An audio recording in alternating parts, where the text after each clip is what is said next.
Netcasts you love. From people you trust. This is Twit. Hi, this is Leo Laporte, and this is my Tech Guy podcast. The show originally aired on the Premiere Networks Saturday, January 5th, 2019. This is episode 1554. Enjoy. The Tech Guy podcast is brought to you by WordPress. Turn your dreams into reality and launch your website at WordPress.com. Plans start at just $4 a month, and you can get 15% off any new plan at WordPress.com/TechGuy. And by Carbonite, the premier data protection platform for business with customizable cloud and hybrid backups for your servers. To learn more, visit Carbonite.com. Well, hello there. Happy New Year to you. Leo Laporte here, the Tech Guy. It's Tech Guy 2019 edition. Time to talk about technology, computers, the internet, home theater. I give you this long laundry list to give you some idea, but it's really not limited to that. You know, digital photography. And, of course, the number one technology we all use these days, smartphones. We could talk about the lesser-used smartwatches, augmented and virtual reality, self-driving cars, anything with a chip in it. 8888 Ask Leo is my phone number. 888-827-5536. We're getting ready for CES. This is a notable day for me because it was a January 4th, I think. January 4th, 2004, I began doing the Tech Guy show 15 years ago. That's a long time to do anything, especially a radio show. 15 years I've been blessed. Thank you to be able to do this. And I thank you because, honestly, if you didn't listen to the show, it wouldn't be here very long. So happy birthday to me. 15 years, the Tech Guy show. And it's interesting to, as I sometimes talk about, watch how things have changed. I actually started doing computer talk radio. It wasn't called the Tech Guy, but I started doing it with a guy named John C. Dvorak in 92. So 27 years. And there's been a, fairly significant change over the years in what technology means. When I started doing it, it was Windows 3.0, I think. Not even 3.1. I think it was 3.0 and DOS 3.3. And there was no internet to speak of. I mean, we'd heard of such a thing, but nobody had access to it in 92. That's all changed quite a bit. And I think the biggest change probably societally, I think we'd all agree, is the advent of very powerful, always connected computers in our pockets, smartphones. That's changed everything, hasn't it? You can look up any information you want at any time and in seconds find out anything from how old, Michael Douglas is to what's the meaning of the word Chautauqua, that kind of thing. You just, boom, there's no mysteries. I was talking to a friend, my trainer, my personal trainer. He helps me keep from getting too much of a blob. He's all into his ancestry stuff now, his genealogy. And even 10 years ago, if you were into genealogy, it meant some travel. You had to go to the Mormon archives in Salt Lake City. You might have to go to Ellis Island to look at the books there. You might, there's considerable library work involved. These days, everything you want is there online. It's not free in most cases. In fact, it's kind of stunning how much some of these sites, especially Ancestry.com, they charge a lot, don't they? But if you think about the amount of money you're saving in travel and time, it's pretty remarkable. These things work pretty well. So there's just these things, then they creep up on you, and yet, over 15 years or 27 years, it's kind of dramatic. And big societal changes, I think, from these smartphones, because now the debate has come, and I think this is going to be the year where we really start talking about screen time and what it's doing to us, not just to our kids, but you and me, what's doing to society in general, how it's how it's impacting us.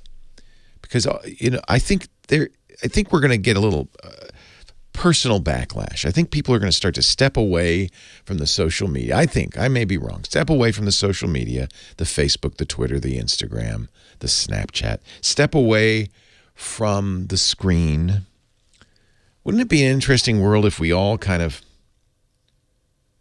looked up from our screens and started looking and talking to each other? Community is, I think, has to be in person, ultimately. I know there's some amazing online communities, so maybe I'm wrong, but I feel like they're lacking something because they're not real. They're not personal. That's why I was looking up the word Chautauqua. People, I think, in New England might remember the name Chautauqua. It was, according to Wikipedia, an adult education movement in the United States, highly popular in the late 19th and early 20th centuries. Chautauqua assemblies expanded and spread throughout rural America until the mid-1920s. The Chautauqua, Chautauqua, I think it's an Indian word, American Indian word, brought entertainment and culture for the whole community with speakers, teachers, musicians, entertainers, preachers, and specialists of the day. Former U.S. President Teddy Roosevelt said that Chautauqua is the most American thing in America. Now, it passed away in the mid-20s. Can you think of what happened in the mid-20s that might have ended Chautauqua? Radio.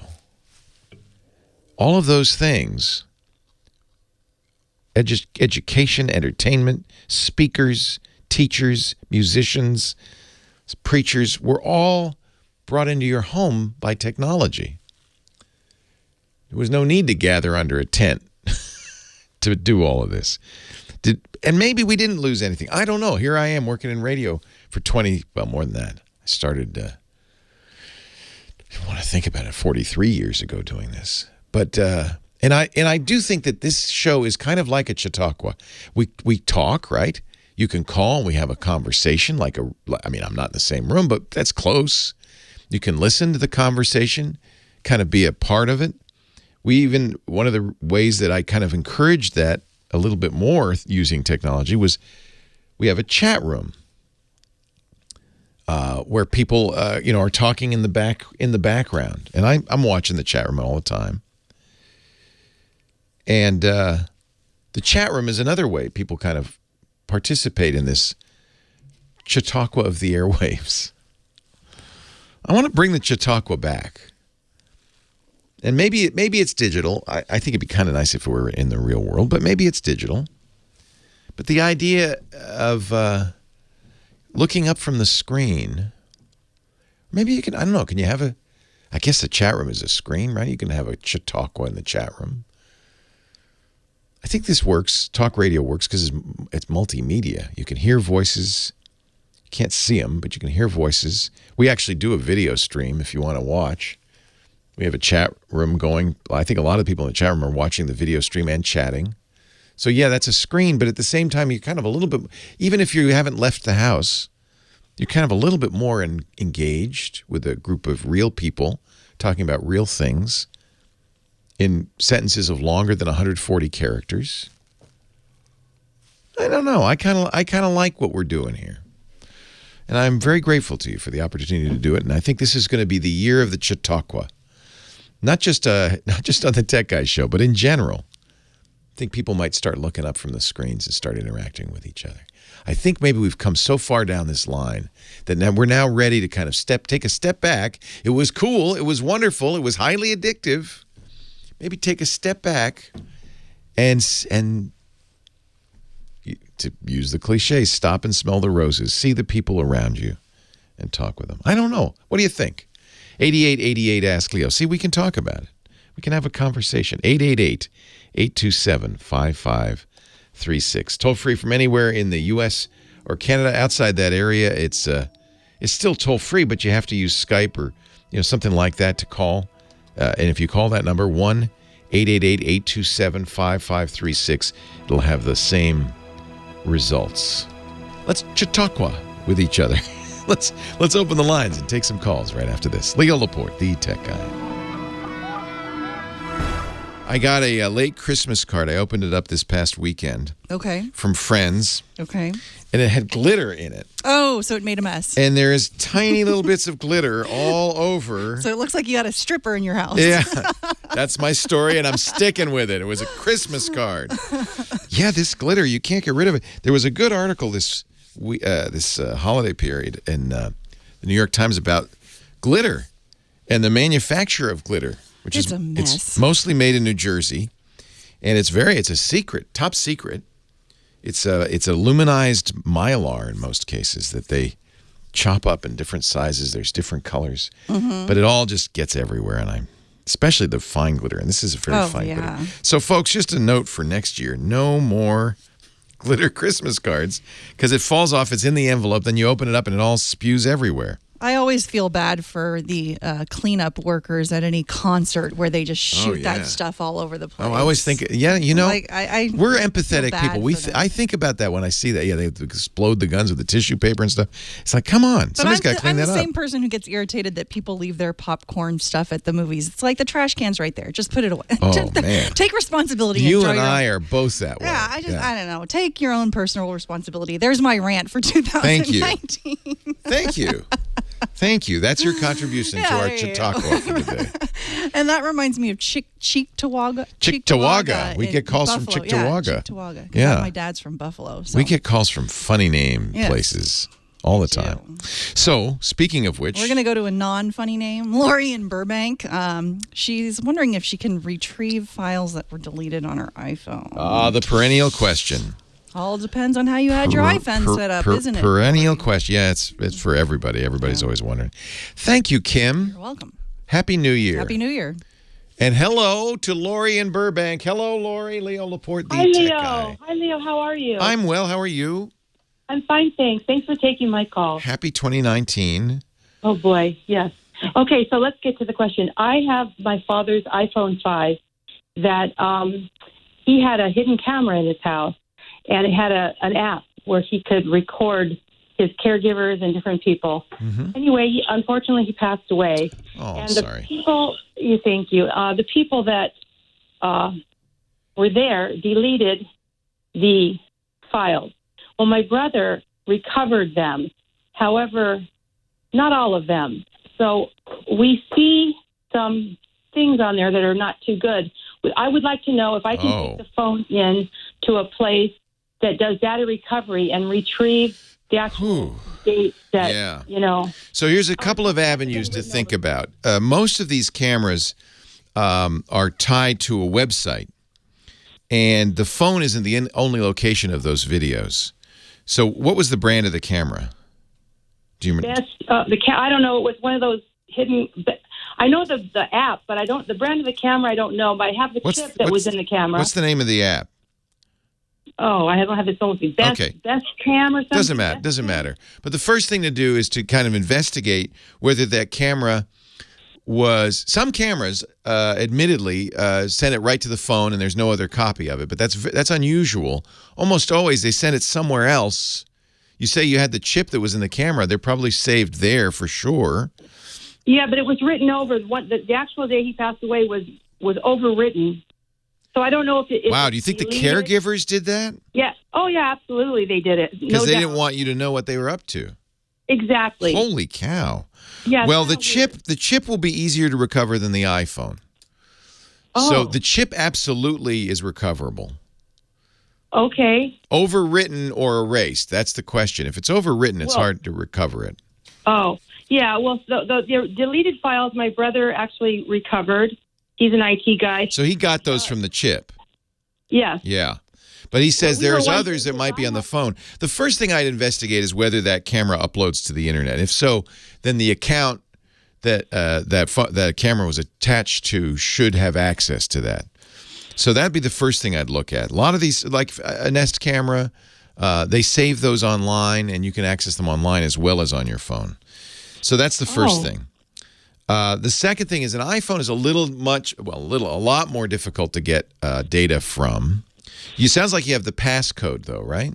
Yeah. Oh, yes, I do. So you can unlock it. That's a good start, because when it's locked, it's encrypted, and then I would say you can't get it, and then the FBI is known to be frustrated by that. So The good news is you can unlock it. Yeah. So did they erase it on the phone too or no? Yes. No, yes, they did. They erased it off the phone, and then they deleted the pictures and the phone calls and the messages on the day that he passed away, but they were too stupid to delete the deleted files. Yeah. So we got the So delete. they'll all be there. Yeah, it is. I'm not sure how hard that is to get that data, but I would bet you that somebody who has some forensic capability, what they'll probably have is a machine made by a company in Israel called Cellbrite that can take the data off of the phone. And what you need is, you're right, deleting a file on an iPhone or any computer doesn't delete the data. It just makes the file available for overwriting. So you don't. That's why overwriting is the real bugaboo, because it's still there until something writes on top of it. So Yeah. I would then say it'd be worth. Have you talked to the police about this? Because they probably have tools to do that. Yeah, they actually told us to seek an attorney. Yeah. I don't know what we're doing now. Well, There's a company in Glendale that does data recovery, and they said it's kind of hard to do on an iPhone. It is hard. It is hard. It requires some special equipment. But that equipment is made. In fact, the reason I mentioned the police, law enforcement typically has it. And well, maybe I'll bring it to the Burbank police. Yeah, then. just ask them if there's a way you can recover this. I'm concerned about elder abuse, and I think there might be evidence of elder abuse on here, and I wonder if you can help me recover my late father's data. And so those are three avenues: the chip that was in the camera, the site that the camera uploads to, as it may or may not do. Some do, some don't. Most cameras don't just save it to a chip or just send it to a phone. They put it in the cloud somewhere or on a local DVR somewhere. There's some other source. So I'd investigate that. And then finally, forensically. Oh, you mean they have their own cloud? Yes. Not get my dad's cloud. Not your dad's cloud, the camera company. Oh, thank you. Yeah, well, check. I mean, I can't guarantee that, but that's certainly something to check. And then there are forensic ways to get the data off of phones, especially older iPhones, particularly if you have the unlock code. That's the thing the FBI wanted from Apple, remember, was the unlock. They said, we can get the data if you just unlock it for us. And Apple said, no, we won't unlock it. You're in a good position because you have the unlock. And you're right. They didn't, and there's no way built into the iPhone. They didn't erase the data completely. They just made it, they erased the files. That means the data's still there.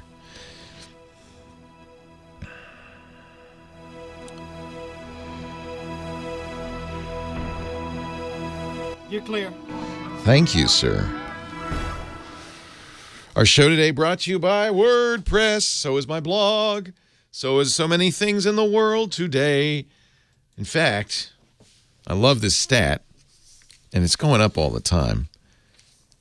Last time we mentioned it was 32% of all the internet, not just blogs, not just websites, all the internet runs on WordPress. It's now 33%. I can now officially say WordPress runs 1/3 of the internet. That's awesome. I am a WordPress.com fanatic. I've been on WordPress.com for 12 years. That's almost as long as I've been blogging. It's almost as long as blogs have been around. But it's not just for blogs. It's a great blog site, but it's, when I say blog, I mean a personal site like mine, leolaporte.com. But it's also great for businesses. And really, if you're a business and you don't have a website, you need one. I went to a restaurant the other day, just opened in the area.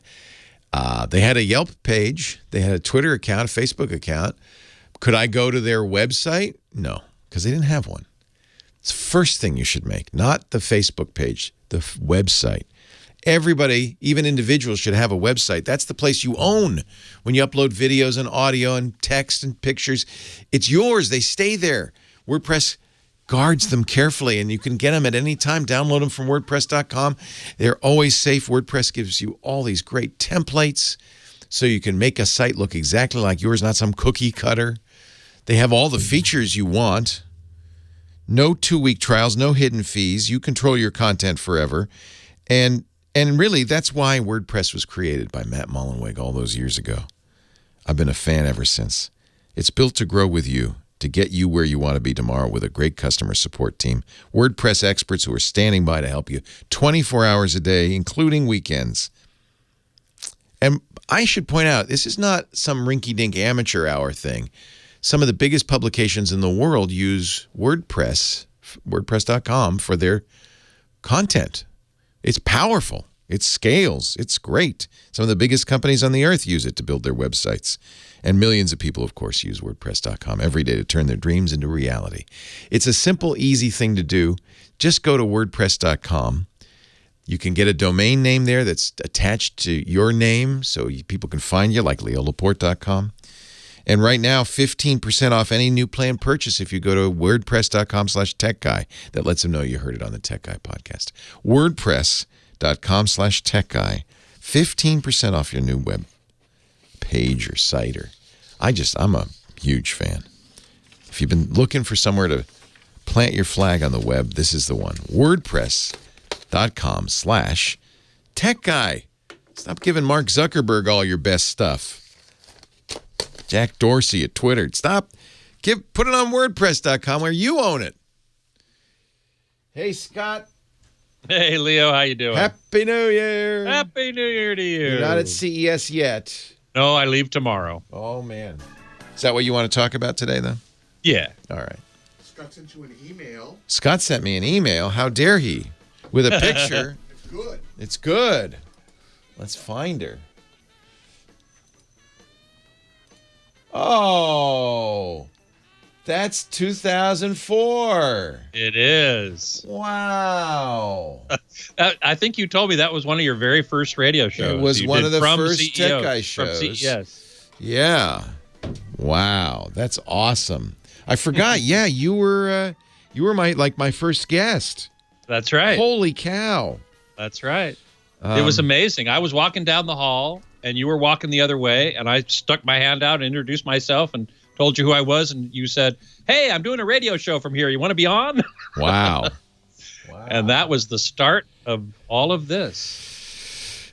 Now, ladies and gentlemen, 15 years later, I had forgotten about this. Scott Wilkinson sent me a picture of me and Scott on one of the very first Tech Guys shows. This is January 2005, 2004. Right? 2004. Yeah, the first show, I was looking on the web, and we have audio of the first show. I should play it at some point. It was January 3rd, 2004.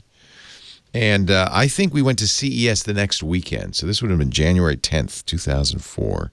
Mm-hmm. 15 years ago. What was the big story? Well, I'll tell you one thing. I see I have an analog mixer. That's changed. And, oh, my, look at that. I'm using a Franklin planner to keep track of things. That's changed. Yep. I've got an analog quartz wristwatch. And believe it or not, if you zoom in on this picture, you can see the phone I'm using. It's so unphone-like, you might not immediately recognize that is a Nokia phone with the dial on it that was round. That was a wild-looking phone. So we've come a long way. Man, 15 years. What was the dominant TV technology back then? Oh, well, it had to be HD. HD was just coming in. And I think OLED was, a glimmer in some designer's eye. It was all we LCD. did have plasma, I remember. But and absolutely we had plasma. Pricey. That was Yeah. Yes, but when the plasma first came out, a 42-incher was like $10,000. Yeah. And now plasma doesn't even exist anymore. Oh my, have the mighty have fallen. Indeed. We did have LCD TVs, and we still have those. And now, of course, we have OLED. Yeah. One thing that is still around, not a lot of things are around from 15 years ago. Yeah. My Franklin planner bit the dust, so did that Nokia phone and the analog wristwatch and even that analog mixer. But one thing that's still around is CES. That's right. You're going. I'm heading out tomorrow, man. So tell us about what's CES. What is that?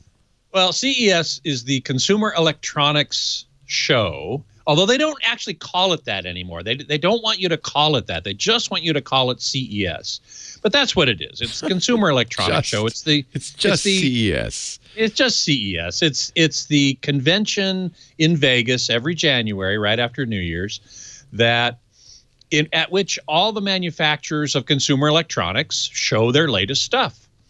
And it's not open to the public, I should say. So anybody who thinks they might want to go, you have to be in the industry to get in. And if you live in Vegas, this is a good time to take a vacation, I think. A lot of locals leave because the city is full of 180,000 people. Yikes. Who come in for the show. Yikes. Every hotel room is booked. Cab lines are an hour long. I mean, it's madness. Yeah. But it's the place to go see, all the latest stuff. I read recently an article that said something like, who knew that CES would become a car show? There's so much automotive stuff going on Isn't there that with interesting? Autonomous driving Wow. and all that kind of stuff. But I go for the TVs, of course. Yes. You know me. I'm Yes. a home theater geek. So Yes. I go for the TVs. And this year, we are going to see 8K in a big way. 8K. Now that- Holy 8K. I know. That refers to the resolution on your screen. And right now, we're in the 4K era. And we've only been in the 4K era for a few years. No more than 5, if that. And now we're going to start seeing 8K. Wow. Samsung has already introduced and started selling an 8K TV, and we're going to see ones from LG, more from Samsung. I'm sure we'll see some from Sony. So, it's inevitable. The Nobody should buy a 4K TV today, though, right? Or Well, should they? you can't not buy it. I mean, unless you an buy 8K. I meant to say 8K. Yeah, 8K. 8K. Yeah. 4K, Yeah. you want 4K. You Yeah, want 4K HDR, and you, as you say, you'd be hard pressed to find something that's not. That's right. Only the very lowest end TVs are not 4K nowadays. Yeah. But 8K, unless you're a super early adopter and you've got money to burn, Right. because these 8K displays are going to be expensive. LG has basically announced all their stuff ahead of time. Usually they keep it close to the vest until their press conference. But this year, they've announced just about everything, and they're going to have an 88-inch OLED 8K TV. That's one thing that's taken some of the fun out of CES is it's not as much of a surprise as it used to be, right? Well, Or is there still some oddball stuff? Oh, yeah. Oh, sure. There's still going to be some oddball stuff. And some companies do keep it close to the vest. I had to sign several non-disclosure agreements to get the skinny before the show. And, of course, I'll let you know all about that next week. Ah. Oh, you sneaky boy. Well, so, okay, I know you can't say everything, but is there something you're particularly going to be looking for? Well, besides the stuff you've agreed not to say anything about? Yeah, well, I think it's safe to say and legal to say that HDMI 2.1 is finally going to be here in products. The current HDMI standard that we have now is 2.0. Okay. And so 2.1 was announced a couple of years ago, and it has several pieces to it, and the biggest one is an increased bit rate. So currently, HDMI 2.0, maximum bit rate is 18 gigabits per second. Mm-hmm. 2.1, the maximum bit rate is 48. So that will allow 8K. How about that? At up to, I think, 60 frames per second, or 4K at 120 frames per second. So we're going to get much faster frame rates. Now, we can debate all you like whether or not that's a good thing or not. Many people will say it's not for movies. But for video and sports and stuff like that, I think it's a really good thing.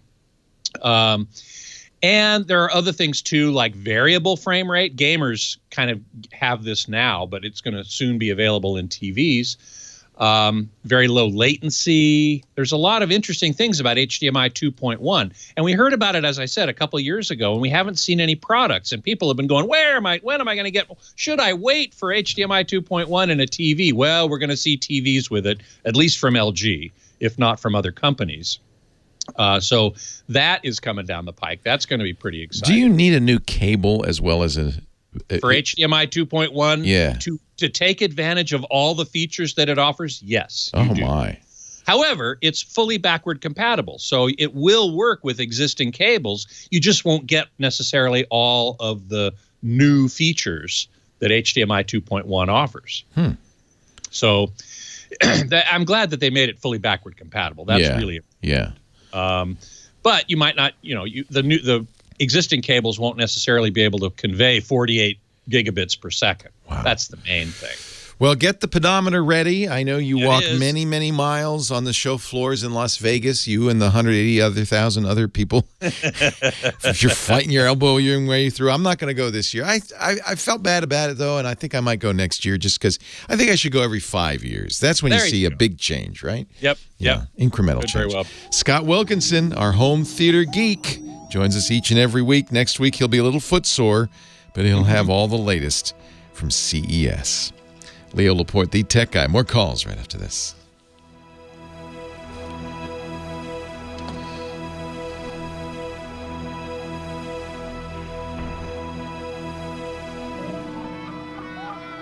All righty.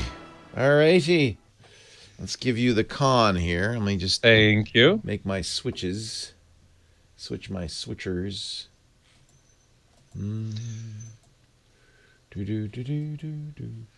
Docs Harrington has a good point in here. Are we getting to the point where a human eye can't tell a difference in resolution? And the answer is yes, we are. On the other hand, there are studies, and I need to dig deeper into these, that indicate that even though theoretically the human visual system can only discern a certain level of detail or resolution, below which it doesn't make any difference, there are some studies that indicate that there are certain aspects of things that that there's some sensory mechanism at work, and I don't really know what it is, that 8K really can be distinguished from 4K. That's what they say about music too, right? Oh, there's more emotion in the higher resolution. You can't hear it, but there's something ineffable about it. That's what they say. Yeah. Who is they? Yeah, that's the question. Who are they? Who is they? Yeah. Exactly. The television makers of the United States. Right. No, there's nobody in that group. I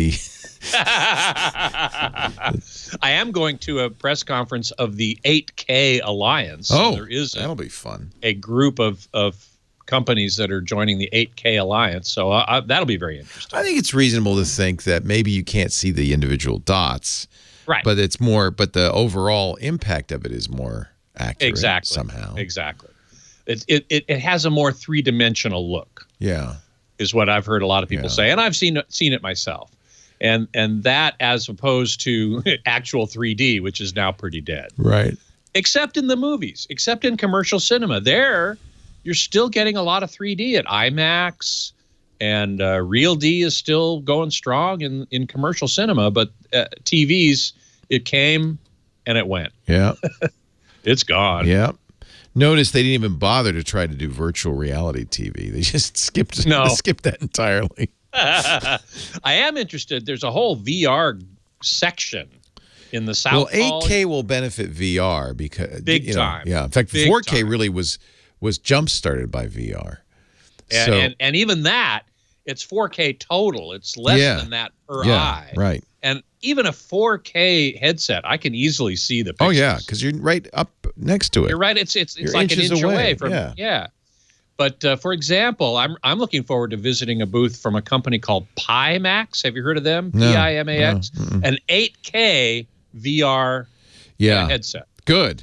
That's so I report really back on that. I'm curious. Yeah, definitely. It's right now. VR has become a niche, I think, where there's some people who love it and just are crazy about it, and then there's people like me who just don't get it and don't really understand the value And look at this. I don't know if you saw this news item. IMAX has had a number of VR experience locations. There's one in LA, there's one in New York, there's one in a few places. You go there and you can choose one of a dozen different experiences and put on the VR gear. They've decided to close. Yeah, I saw that. Yeah. We should talk, maybe we'll do it next week will be CES, but about this new Netflix build your own movie thing they're doing. Have you I don't seen know that? much about that. I've seen it, but I haven't really read much about it. Well, good. We have a couple of weeks because you're going to be busy next week. Yeah. I'll learn more about it so that I can talk about it. Yeah, I haven't watched it yet. I can't think what's it called? I've forgotten what I want to it's say called. Bandersnatch, but it's not that. It's it's not. It's a Black Mirror episode. We'll talk. Right. You'll be here at the top? Yeah. All right. We'll We'll talk then. Back to the phones we go. Line 1, Chip, Cherry Hill, New Jersey. Hello, Chip. Hello, Leo. Welcome. Thank you. Thanks for calling. Hey, I got a question for texting. I'm trying to find out the principle behind it. I've been texting contests for radio stations. This is the weird thing. For the iHeart station, I have no problem using Google Voice because I don't have like free texting. Yeah. So I use Google Voice. Now, if I use text to iHeartRadio, no problem. And I had no problem with Intercom. I had no problem with Cumulus until this month.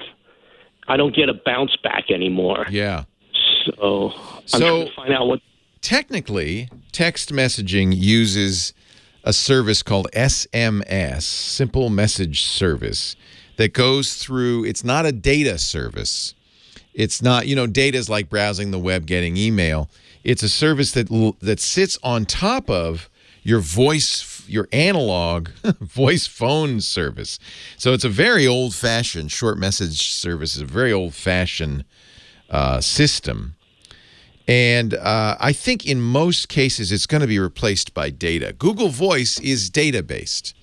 That's the whole idea of Google Voice. We don't have to even use the plain old telephone service unless you want to call somebody with a plain old phone, and then they have a gateway. So they use a gateway to do pseudo SMS messaging. It sounds like some of the receivers, and I don't think it's the actual companies or the radio stations doing this. It's the service that they subscribe to for their SMS messaging. Because obviously, you don't have a DJ sitting there looking at his phone going, oh, let's see, let's get just got 1,000 SMS messages. Let's see which one. It's a much more complicated service. It's another gateway, in other words, from the SMS phone system into a data system. And I think that that's probably what's going on, is whatever service provider they're using doesn't support the Google Voice Gateway. I've seen this before. There are sometimes when you try to use SMS for two-factor authentication, banks and so forth, Google Voice will not be seen as a real SMS provider. So there's not a whole lot you can do about that, except not use Google Voice, use your phone on those, with Cumulus or whoever, or just, not play the contest with those people. But, you can call them and say, please support Google Voice, but they don't really, I bet you know anything about why it's not working. It's just so they use some service and the service doesn't do it. Oh, okay. If you could get somebody technically literate at the station, usually that's the chief engineer, and say, hey, dude, he already knows, I guarantee you. Dude, your SMS gateway's not working with, this is the sentence, your SMS gateway's not working with Google Voice. He'll know why, and he can decide whether he wants to pursue it or not. I would guess almost certainly that means changing your provider, which they're not going to do. This will all go away in time because all SMS is going to be data. So this applies to everyone in other respects. So when you use your cell phone's SMS, remember they used to charge you money for that, like 20 cents a message? It was wildly expensive given the amount of data you were sending. And in some countries, we went here in the United States to unlimited, flat fee SMS messaging. So nobody's really aware of the cost of a message anymore. But in many countries, like Brazil and India, they still charge message units for text messages. And it's so prohibitively expensive that data-based apps like in Brazil, WhatsApp, have taken over. WhatsApp is that messaging app. You've probably seen it. The kids use it. It's owned by Facebook. They bought it for an ungodly amount of money. I think it ended up being more than $20 billion. That's how important it was to Facebook. That's used widely around the world. In Japan, they use something called Line. In China, they use something called WeChat because it's data. And so it counts against your data allocation on your cell phone as opposed to your SMS allocation. And in most cases, almost every case, that's a lot cheaper because these messages are short. They're 160 characters. So 160 bytes of data is cheap. In fact, it's ridiculous to charge 20 cents for a SMS message. But all of that's going away. Even the carriers themselves aren't really using the SMS phone system anymore. They're using other systems. So if you're using Google Voice or other systems that go to SMS, WhatsApp has an SMS capability. Apple's Messages also has a SMS capability. Messages is an interesting hybrid. With Apple, it'll use data if it's going iPhone to iPhone, but if it's going to an Android device, it won't. It'll use SMS. It'll use the phone system. And again, that's because Apple, somewhere deep within the bowels of Apple computers, they have a SMS gateway. The data, it looks at the phone and says, oh, I can't send this to data. We're going to have to use SMS. Grumble, grumble, grumble. SMS is rapidly being replaced by database services because almost all the phone companies now are doing that.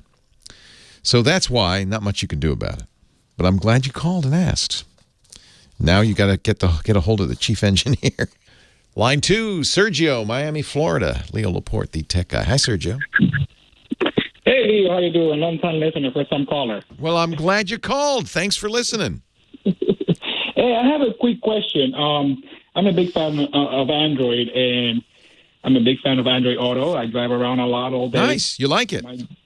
I love it. Okay. So back in April last year, I got a Nissan Altima 2018. I had the Note 8, and it was working just fine. Yeah.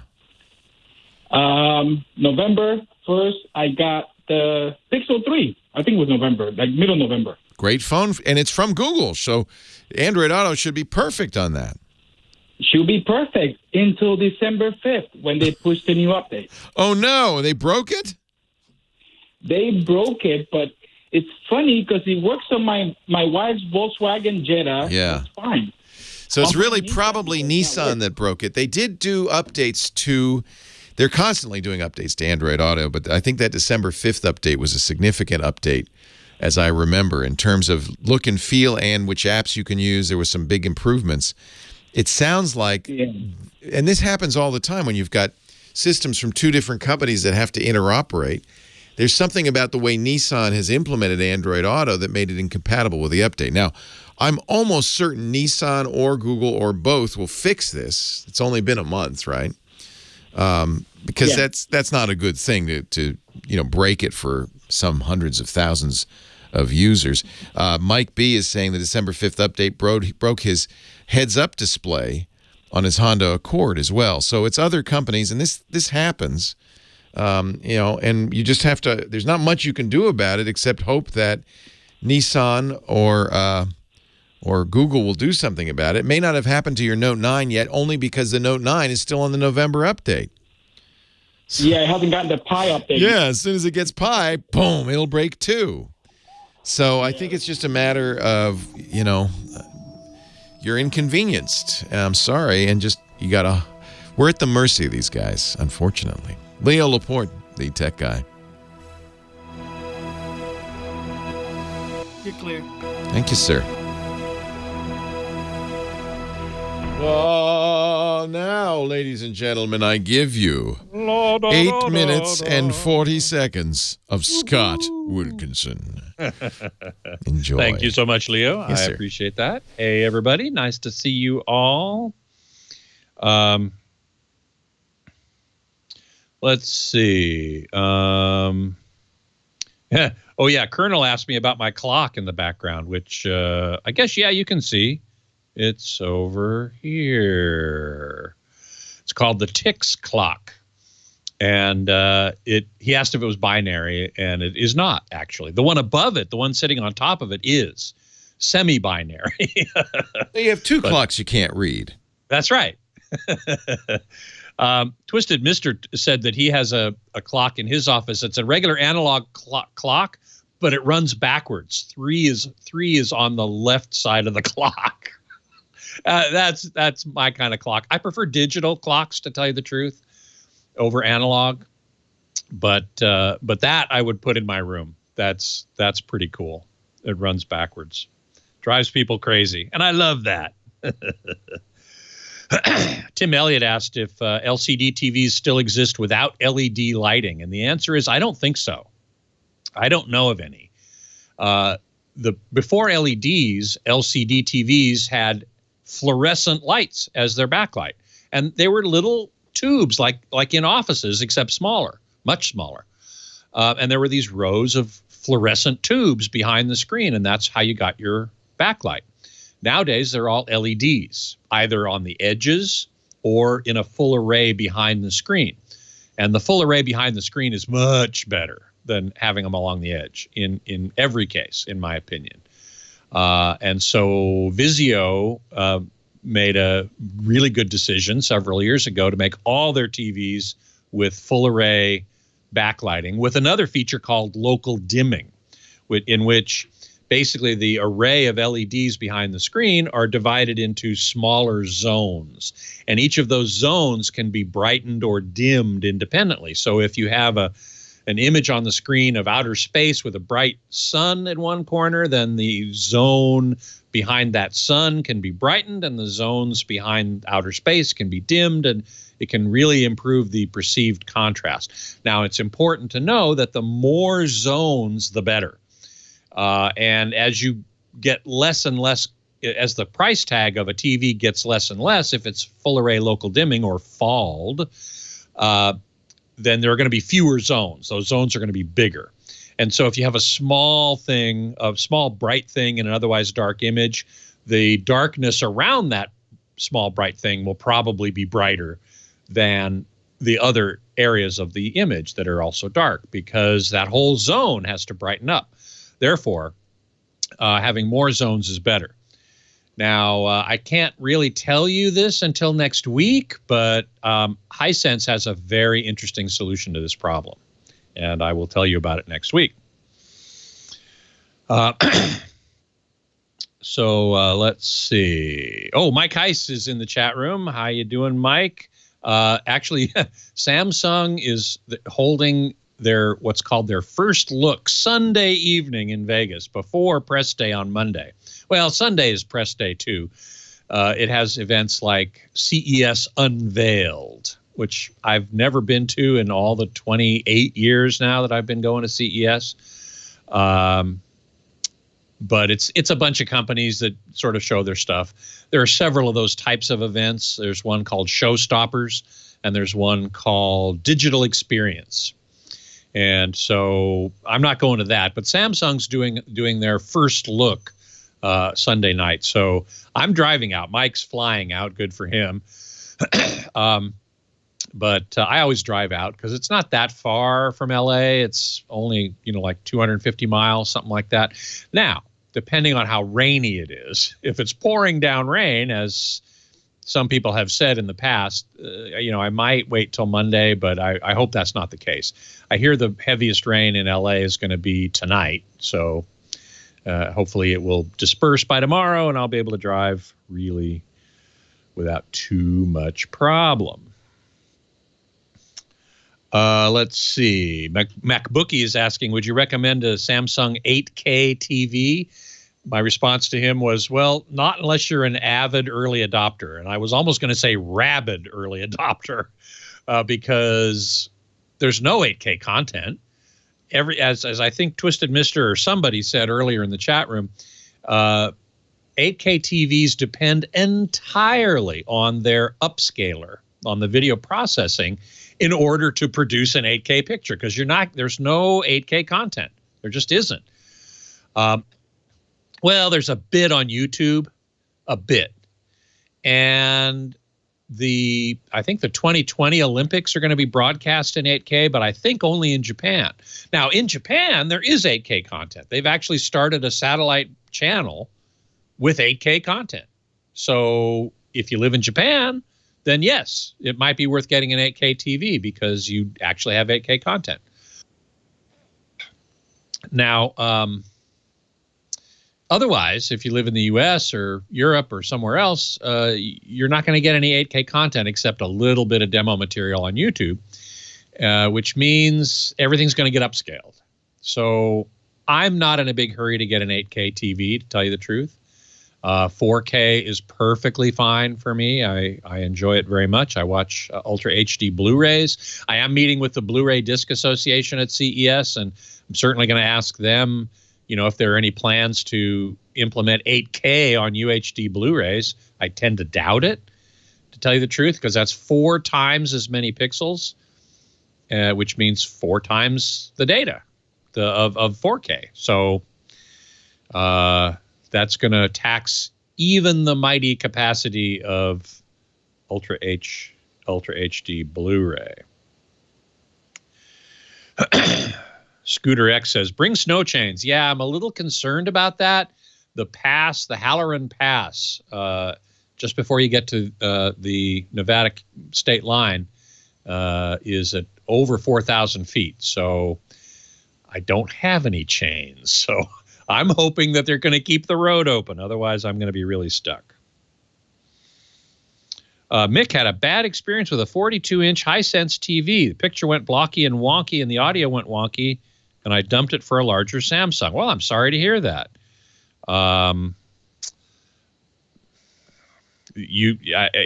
it outside the warranty period? I presume so, which is really unfortunate. UJ asked, do I plan to look at LG's new UHD projector and their new soundbars with Meridian audio? Yes, absolutely. The new UHD projector. I just finished writing the review on AVS Forum of the Hisense UHD projector that I looked at originally up in the Twit Studios. And it's expensive at $10,000 with its own, comes with a screen. The LG, at least the one that's out now, is much less, like $3,000. Yeah. Ah. So maybe I should make a little swap before I buy. You might want to. Now you have to buy a separate screen with the LG. It doesn't include the screen. Doesn't include the screen. Exactly. Scott, have a wonderful time at CES. I'll talk to you in 7 days with your hurt feet. That's right. Have fun. Thanks, Leo. You too. Bye-bye. Yeah, remote PC. Yes, sir.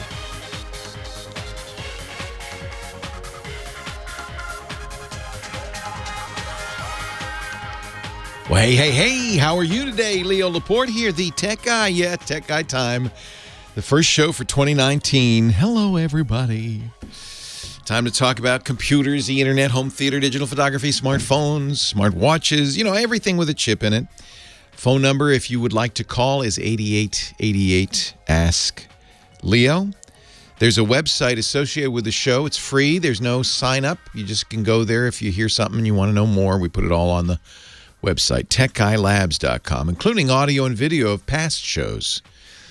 I think there's a gap for some reason in the audio of but I have the first Tech Guy show, January 5th, 2004, 15 years ago. And I'm not going to play it for you. But, I could play a little. I wonder. Let's see. I wonder what it sounds. Well, I should listen to it before I play it, shouldn't I? But you can listen. It's at the website, techguylabs.com, episode 1, January 3rd. That's it, January 3rd, 2004. So a little more than 15 years ago. What's the topic of the day this week? Probably all the hand-wringing over Apple. I was a little shocked on Wednesday. Somebody in the chat room, by the way, great chat room. If you want to join that, irc.twit.tv. You can go right in through the web if you want, irc.twit.tv. Somebody in the chat room said, Apple shares are on hold. They've stopped trading on the market. What? And the reason was an advisory message from Tim Cook. Unprecedented. Last time Apple's downgraded their results, their predicted results, was 2002. So it's been a long time. Apple said, our revenue is going to be down by some billions of dollars, from $5 to $8 billion below our predictions. And he blamed China. I think pundits have since said, it's not just China. He blamed China, saying the trade war with China, the strong dollar compared to the currencies around the world, and a weakening economy in China mean that we aren't selling as many phones as we thought. And, so we're going to, that's a big deal to say we're going to be making maybe $8 billion less than we said we would. In years past, Apple's traditionally been quite the sandbagger. Every publicly held company will give earnings prediction. They'll say, well, we expect next quarter we're going to make $54 billion in revenue. We think that's what we're going to make. And, of course, they don't have to be right, although the market will punish them if they're wrong. Apple's traditionally sandbagged it, always given lower numbers, then come in higher, and that always has been good for the stock market. It's a fun little game. You'd think that the stock market would wise up to, but apparently they never did. Last couple of quarters, they've been a little more on the dot, or at least attempted to. But this is a big deal for them to come out with an advisory saying, when our quarterly results come out, which they will in a few weeks, it ain't going to be all rosy as we thought it is, or thought it would be. Now, the hand-wringing is really over the long-term future of Apple. It was only in August that Apple was a $1 trillion company. For the last couple of years, the most valuable company in the world. They are now number 4, oh my, on that list. And they've lost a significant amount of market cap. Their stock market, I think, went down. Their stock price went down, I think, 10%, something like that. So it was a big deal, this revised guidance that Tim Cook sent out to investors. They now say they're only going to have revenue. Now, see, this is the thing. When you hear these numbers, you might say, well, this is not a company in trouble. Only going to have revenue of $84 billion. Oh, okay. Instead of 92. We told you 92. It's only going to be 84. Our margin, the profit margin, is only going to be 38%. Aw. Tax rate's only going to be 16.5%. 16. How much do you pay in taxes? I know I pay more than almost triple that in my tax rate. But this is welcome to America. 16.5%. Revenue will be lower. It's China's fault, except it's more than China's fault. He also noted, and if you read between the lines, I think you'll agree, that people are upgrading their phones. He said the battery replacement program. Remember, Apple offered a $29 battery replacement for older iPhones because they'd been slowing phones down as they got older, intentionally slowing phones down. When they got caught doing that, they said, oh, all right, well, here's what we'll do. We'll give you $29 battery replacements. Apparently, a lot of people took them up on it because he even mentions that that's one of the reasons they sold fewer iPhones. But you have to think the real reason is that iPhones have gotten over $1,000 without a massive improvement, right? Do you think Face ID is like such a huge improvement over Touch ID that you've got to run out and get an iPhone 10 or an iPhone 10s? I think the market's telling them no.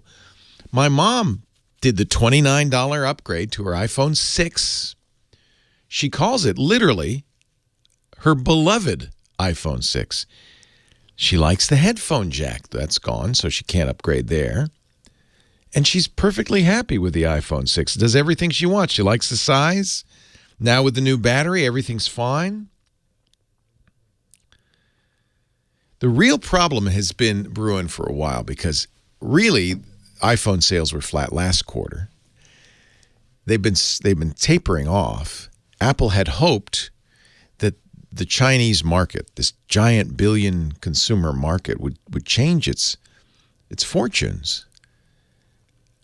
And it didn't. Now they're saying, well, we're going to make it up in services. This will be interesting. This will be... Services for Apple includes $9 billion that they get from Google every year for using Google as the search engine in Safari on the iPhone. Okay. I guess it's revenue, but okay. Apple Music, Apple Pay, iCloud, those are all the services. Is that going to make up for falling iPhone sales? I don't know. I'm not an investor. I'm not giving you stock advice. I intentionally don't buy tech stocks. I buy mutual funds, index funds like the S&P 500 that probably include tech stocks in them, but I don't know and I don't care. And it's a big enough basket that it's not influencing my opinion one way or the other. And I do that on purpose because I don't want to have a dog in this hunt, and I don't. So I'm not giving you stock advice. But the real problem has been obvious for a while. Apple has been living on the iPhone for 10 years. It's all the iPhone. And once iPhone phones sales flatten out and tumble, as they will inevitably, because they're expensive. Nobody needs another $1,000 phone every 2 years, or even every 1 year or every 3 years. Then Apple doesn't have something else, doesn't have the next thing. It's been trying self-driving cars, artificial intelligence. Where are those AR glasses they were talking about? They've been trying, but they don't have anything to replace the iPhone. So this was inevitable. It's been coming for a while. What's really also interesting is how quick the world was to praise Apple as the most valuable company, the first $1 trillion company in the world back in August. We've seen this arc. And now it can't wait. The press just can't wait to trash Apple. It's the plot line behind every bio of a rock band, right? They were on top of the world and they started taking drugs or started drinking or something went wrong and then they tumbled, but then they came back again. The plucky little... See, we haven't got to that part of the story yet. Or maybe we have. Maybe we're past that even with Apple. Because Apple almost did go out of business in the 90s. So maybe they've already had their to the moon, to the depths, back again, the plucky little Apple under Steve Jobs. Now what? It's almost like one of those electrocardiogram machines. It's almost flatline now. If you look at the graph for iPhone sales, not moving. 8888 Ask Leo. I use an iPhone. I think a lot of people listening to the show, I know more than half use iPhones. Even though there's some great Android choices out there. I want Apple to do well. We need Apple to do well. We need the competition, if nothing else, right? 8888 Ask Leo, the phone number. We could talk about Apple. We could talk about self-driving vehicles, Tesla. There's a story, huh? Anything you want to talk about. Let's put something. Oh, you want to hear the first tech guy? Let me see here. I have it right here.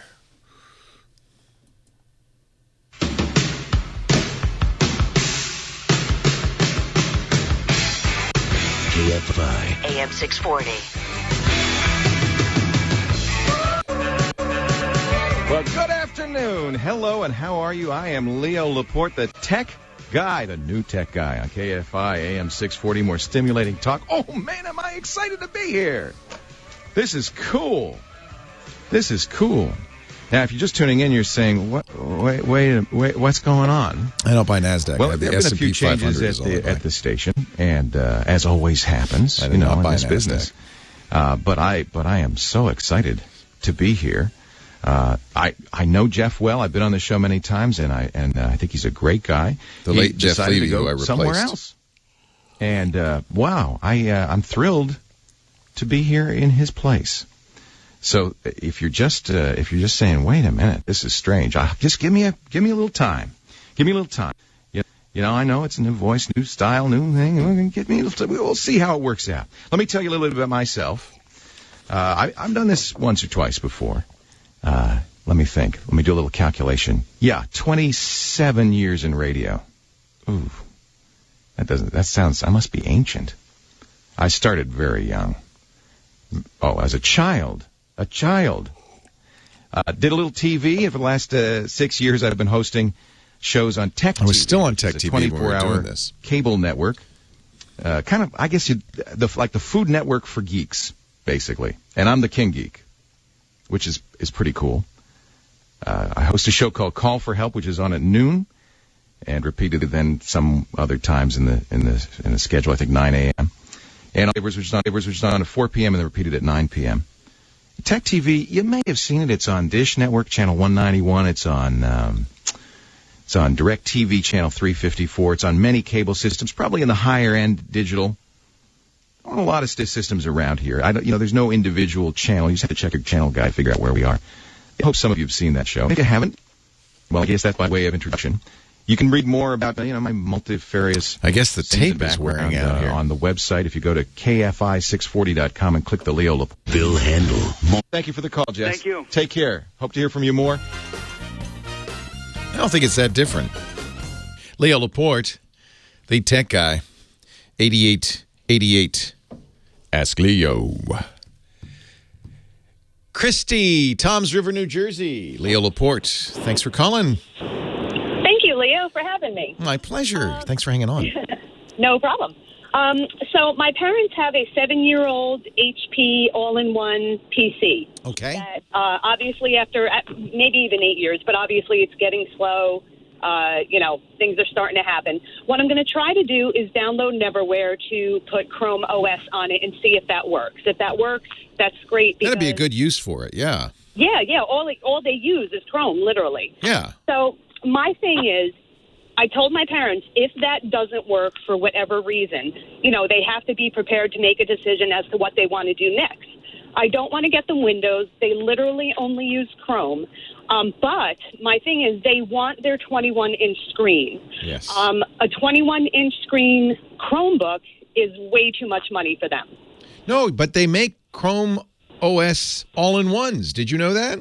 I did not know that. Yes, with 21-inch screens. Ooh, what's? Do you have any idea on the price, though? A lot less than an Apple.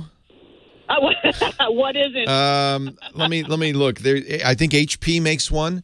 Okay. So let me back up a little bit and talk about Neverware. Neverware is a very good idea, but it's not supported by Google.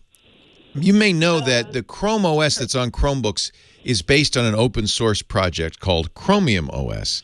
And so what Neverware did is they took Chromium OS and they buffed it up a little bit so that you can install it on some, and it's a very limited number because I've tried older PCs.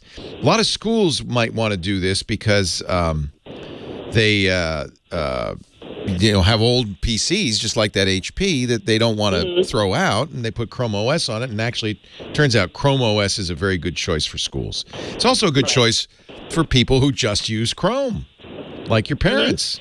Yes. Because it's secure. You can't get into too much trouble with it. What we've learned in the world is that, unfortunately, general purpose operating systems are, by their very nature, more complex, more prone to security flaws. And in most cases, people don't really need them. If you're just doing email and surfing, you don't need it. That's all they do. Yeah. So a number of companies make Chrome OS all-in-ones. Asus does, and I think that the price is around $500. I'll have to look. Okay. Okay.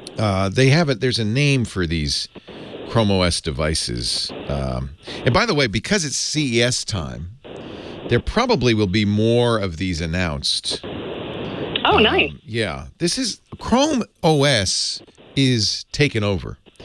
So there's Chrome OS all-in-ones, but there's also another thing you might look at called Chrome boxes, which are... I was just going to ask you about that. Yeah. So those are not... They don't come with a monitor, keyboard, and mouse. But if you have, and you do have at least a keyboard and mouse from the HP, if you can use that HP monitor, then you just plug it into that. Now, most all-in-ones don't have the ability to drive them from another computer, but some do. Like the external connector. Yeah. Some do. Okay. I'm looking here. I'm on Amazon, and unfortunately, the all-in-ones they're showing me are not ones I would recommend. They're a little overpriced. Let me look and see. ACER makes a Chrome OS all-in-one. Okay. I found this on the web for ACR makes a Chrome OS. I wasn't talking to you, Siri. Go away. Always happens. Always happens. Always happens. So I don't know why I'm having trouble finding these. I know they make them, But Yeah, I'm not I'll take a seeing look them. at that. Yeah, I don't know what the prices are going to be much less than Apple, even less than a Windows all-in-one. I wouldn't recommend Windows for anybody who's not a sophisticated user these days. It's just no, I don't want to get them Windows at all. Yeah. At all. Somebody's telling me that Newegg, which is maybe my mistake was looking on Amazon. Amazon doesn't like Google all that much. Let me see. Newegg, Newegg.com is also a very good vendor of computer gear. And let's see if they have a number of Chromebooks and so forth. Oh, I like Newegg. I've ordered from them. All right, recently. you're familiar. I'll have to You're a check that out geek as then. well. You know about this I'm a total geek. Yeah, so if you're a geek, so that's maybe a better way to go because you can get more than a 21-inch. You might be able to get a better monitor. You already have a keyboard and mouse. They are used to a keyboard and mouse, so maybe just make it like that.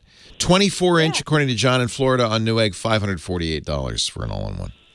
Okay. All right. I'll check That's about the price point, kind of mid-thousands. Right. Highly recommend that. Yeah. Mm-hmm. You're making exactly the right choice. I'm glad you called, Christy. Thank you so much for your help, Leo. My pleasure. Have a great day. You too. Bye-bye. We used to be big in Tom's River on Tech TV. I know that because Patrick and Norton and I did an appearance in Tom's River, and the line was around the block. Chrome OS is fantastic. I love Chrome OS. People mocked it. I mocked it when it first came out because Google said, no, look, here's a computer, but all you can do is run Chrome, the Chrome browser. That's it. I thought, well, why would you buy all that hardware just to run the browser? But a couple of things happened. One, Chrome itself got more capable, and the Chrome extensions give it the capability of doing a lot of things desktop users want to do. Two, security. The security story on Chrome OS is great. If the operating system is modified in any way, it'll stop. It'll say, no, this was modified, and you can do something called a power wash. It gets it right back to the original condition. Three, they've added the ability to run Android apps. Now, I'm not sure I'd recommend that, and a lot of Android apps don't work well on Chrome OS, but it gives you a broader base of things you can do. And the price is right. So secure, inexpensive, powerful, this seems like a good buy for a lot of people. Leo Laporte, the tech guy.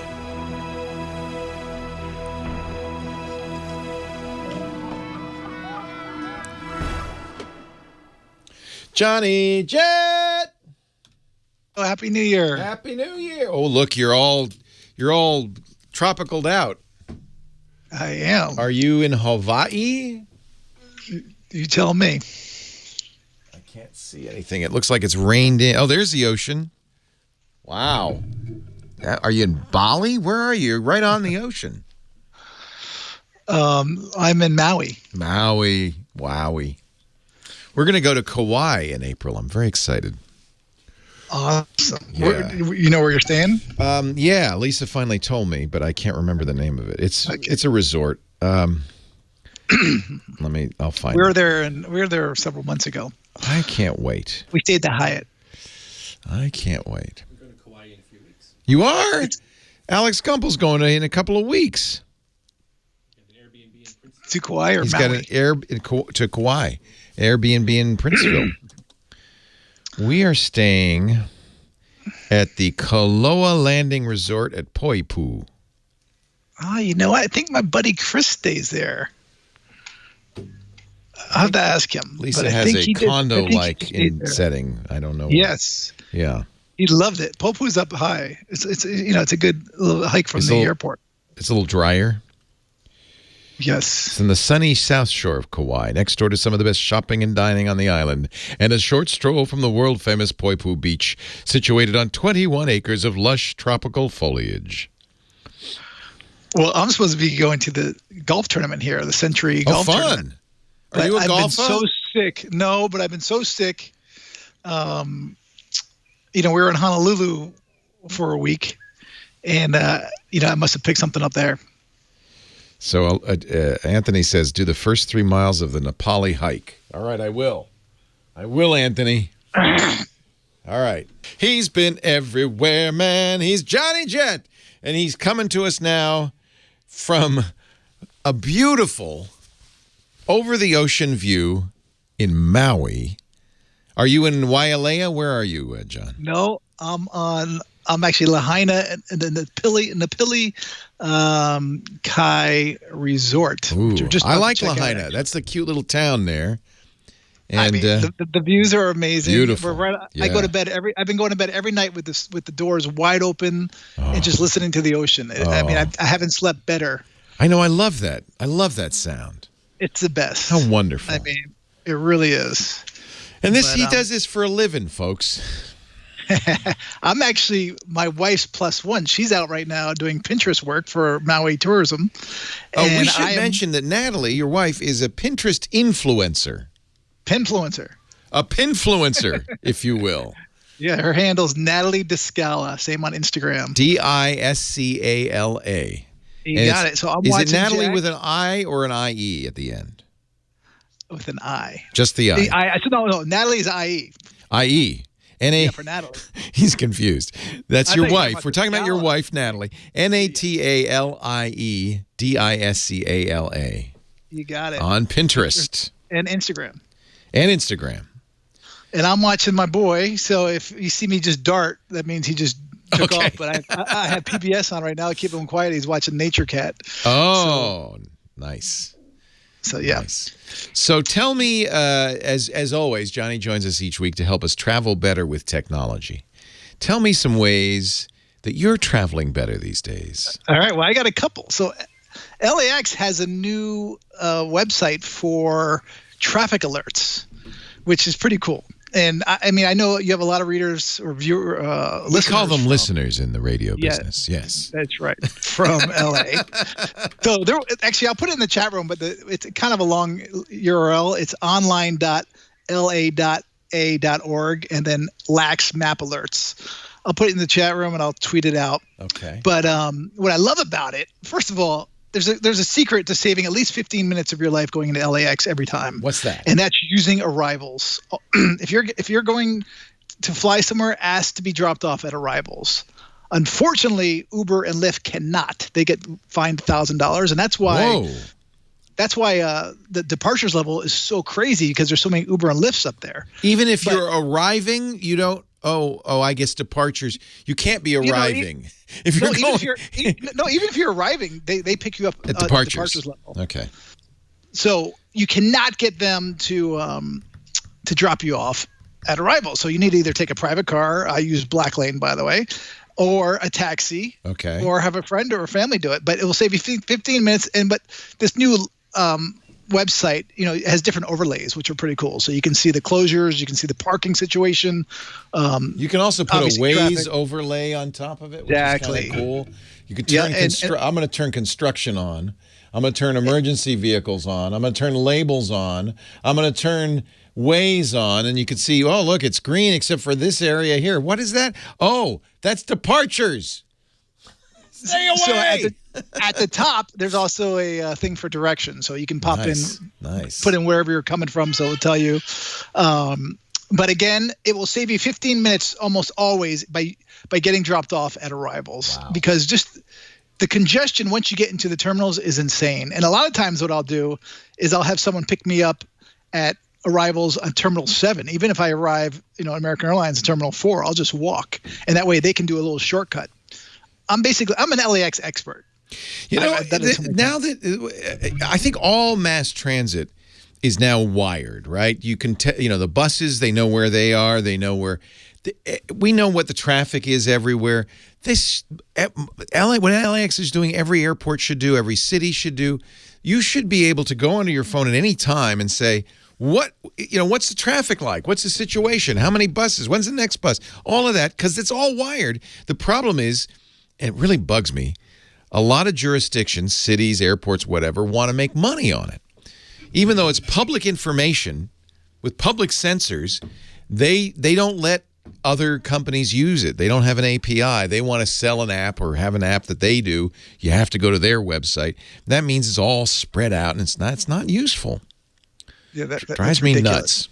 Yeah. Well, LAX, they're undergoing a multi-billion good dollar. For them for publishing this. I mean, this is good. Yes, yeah. I agree. That's why I mentioned it. Yeah. So now my other website, which is more fun, it's called Swimply. It's also an app. Swimply? Swimply. Swimply? Swimply. Swimply. It's Swimply amazing. So what it does, it's actually a marketplace for pool sharing. Oh. Yeah, pool sharing. So, growing up, we did not have a pool, and now I can understand why, because it's a huge liability when you have a little one. Yeah. But our neighbors did, and I would just, my favorite thing in the world was jumping in pools. So instead of pool hopping, you can actually now rent one or for an hour or however long you want. I'm searching for pools in Beverly Hills. So they don't have it all over. They have them in 13 states, U.S. states. You can just go over to somebody's pool. Will they be home? Yeah, so they've rented out. So you know what? A lot of people don't even use their pools, and so to keep up with maintenance, they charge. And on the site, I've seen them pools go from $30 an hour to $200 an hour. Spanish colonial garden style with beautiful plants, trees, a lion fountain, bonfire pit, patio seating, and sunbathing area, large cedar gazebo and lighting, cool hosts, smoking and drinking outside. Okay, 420 friendly, whatever that means. $50 an hour. That's not bad. 420 friendly? Yeah, that's what they said. No, I don't know what that means, and I don't want to know. So thank you. 420 is a time when people smoke pot. I know what it is. What do you think? I'm an idiot? You said you didn't know. I said for the purposes of this broadcast. Okay, well, listen. It is California. The state we are in is 420 friendly. I don't know if it's Hawaii 420 friendly. It's 420 friendly here because I almost got high last night from our neighbors. But not every state in the union is 420 friendly. So I don't. Gotcha. You know what I'm saying? I'm keeping it on the low down, on the QT. Listen, I just learned about 420 recently. I know. I can tell. I thought I don't smoke. So kids, be cool. Stay in school. Okay. So this is Swimmingly. I love the name. Or Swimply. Swimply. Be somewhere better. What's incredible about the internet is that there's something for everything. Really I'm talking is. everything. Whoever would have thought about having pool sharing? So actually, if you own a pool and that you don't use it, make some money. You can rent it out. Pool sharing. This is like that Maven, or what is it? The car sharing thing. This is like that. Turo. Yeah. Turo. Turo's one. Yeah.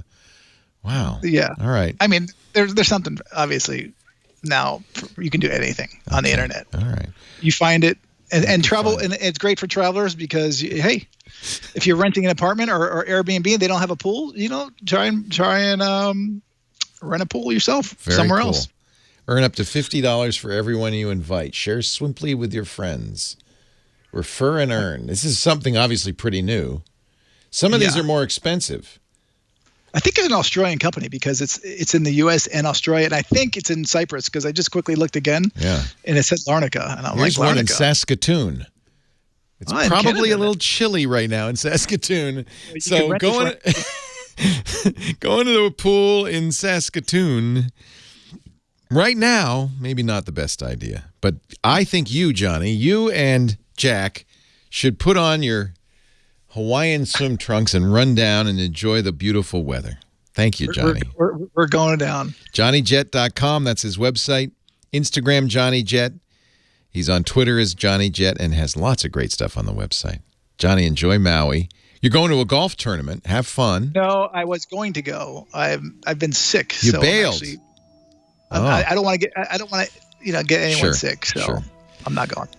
Thank you, Johnny. We'll talk again next week. Leo Laporte, the tech guy. He's 420 friendly.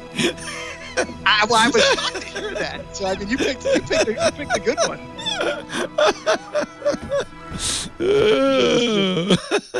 Look at that! Oh man, I am so jealous. Look at that! Look at that! He's out on the balcony. So that's Lanai. Oh. And that's Molokai. I want to go to Lanai sometime. I hear that's pretty nice. Isn't that the one? Which is the one Larry Ellison owns? Lanai. Lanai. Yeah. And I'm going there in a few hours. That's where Bill Gates got married. He did, actually, on the hole 13 at their golf course. So there's 2 Four Seasons on Lanai, now both owned by Larry Ellison, and there's an inn. I mean, Lanai is the Four Seasons Lanai at Manali Bay is the nicest hotel, in my opinion, in That's Hawaii. What you told me, and that's why I wanted to go there. I was going to take But it's also Lisa there. probably the most expensive. Yeah, I'm sure it's thousands a night, but Anthony says Molokai way better. Mo better. Molokai is I've never been, but it's the most native and see. I like the traditional Polynesian experience. You know, I don't. Got to go to Molokai is it. But I'm also worried because I'm a haole and I don't think they like haoles. So now, if you respect the culture, I think I do. I hugely respect the culture. I think they would. You know what my plan was? Because we were still thinking about maybe retiring in Hawaii. My plan was I would start a internet radio station, but of Polynesian culture exclusively. Like there'd be no white guys on it. It'd all be Polynesian music, Polynesian culture. It'd be cool. I'd like to hear that. And then they would like me as a result because I did that. But you're the only white guy on it. I wouldn't be on it. I'd just be sitting back there. I see. I'd be the man. Okay. Yeah. And I'm 420 friendly. Yeah. Yeah. Mm-hmm. All right. Well, wouldn't that be cool to do that? I would like to do that. Anthony, you'd have to show me around. You're not going to be in Chicago forever, Anthony. Poor Anthony. He went back. He's lived in Maui. Great photographer, nature photographer, and he's taking care of his mom in Chicago. So he's stuck in the Chicago winter right now. Well, after years in Hawaii. I feel for him. I mean, it's 80 degrees right now. There's people snorkeling right outside my window. See, this is why I want to retire there. I don't want to retire where it's cold. I don't blame you. It's January. What's today? January 5th or 6th? Yeah. It's crazy. Oh. This is the best time to go to Hawaii right now. It is. Have a wonderful, wonderful day, John. I hope you feel a little better. You have a cold? No, I had full on norovirus or something. Oh no, that's the worst. Yeah, I was like Linda Blair in The Exorcist. Oh, that's so awful. Oh, I'm sorry to hear that. So, anyway, I'm feeling better. You're getting better. All right. Take care. All right, you too, John. Have a great week. Happy New Year. Bye-bye. Bye. 420 friendly. Tried to stop him. I did. I tried to stop him. Leo Laporte, the tech guy.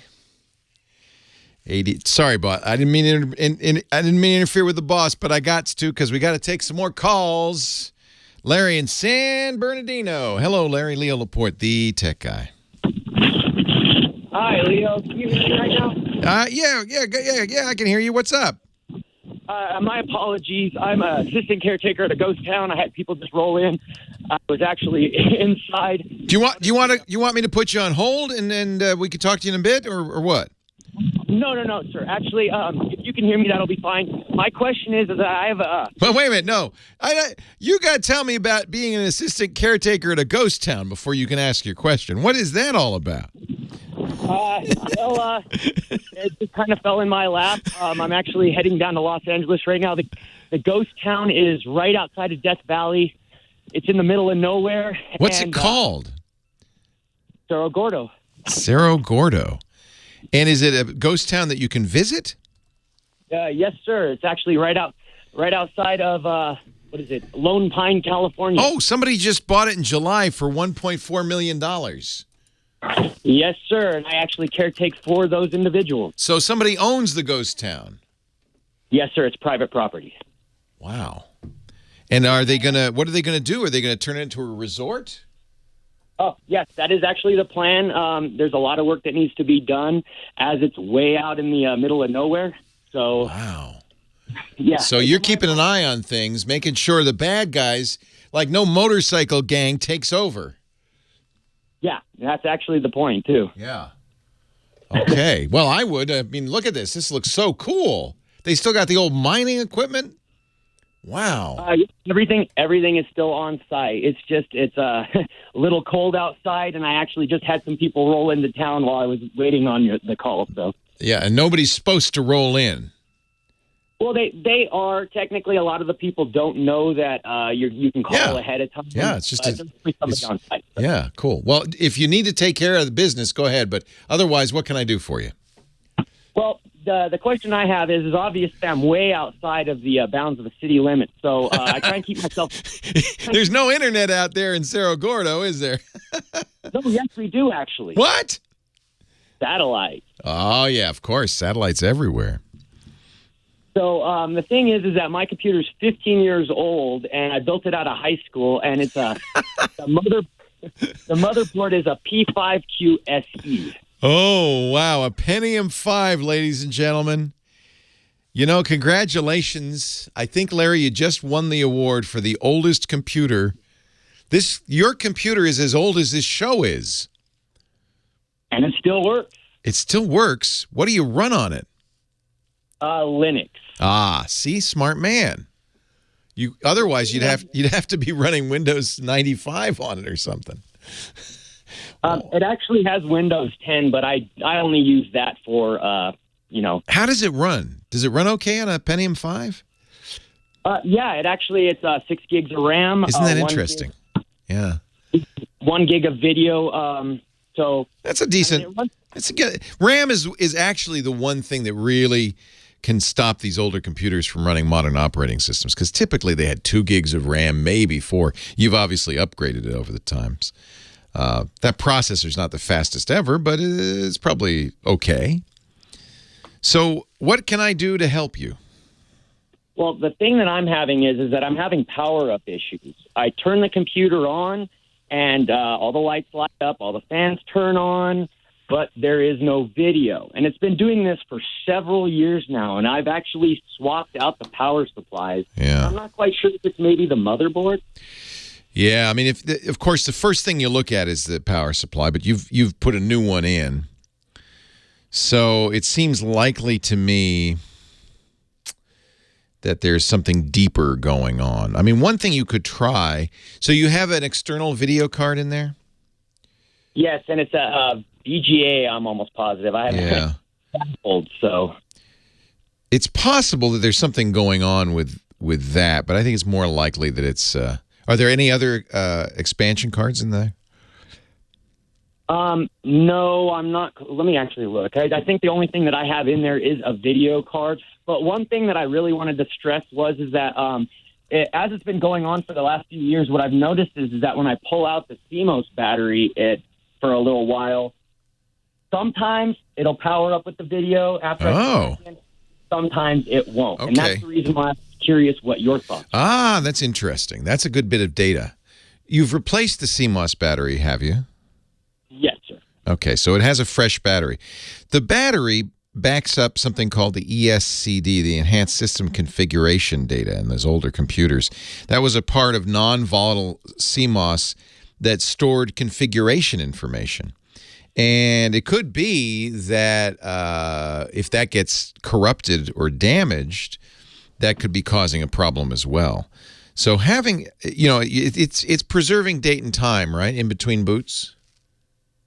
Now, that's the thing is on Linux, it's a dual boot system. On Linux operating systems, the time is always correct, even when I turn it off and on. Yeah. With the Windows system, the timing's always off. I have to always go in and redo the timing, even though it's automatic. Does it revert to 1970 or 1904? I guess it is on DOS.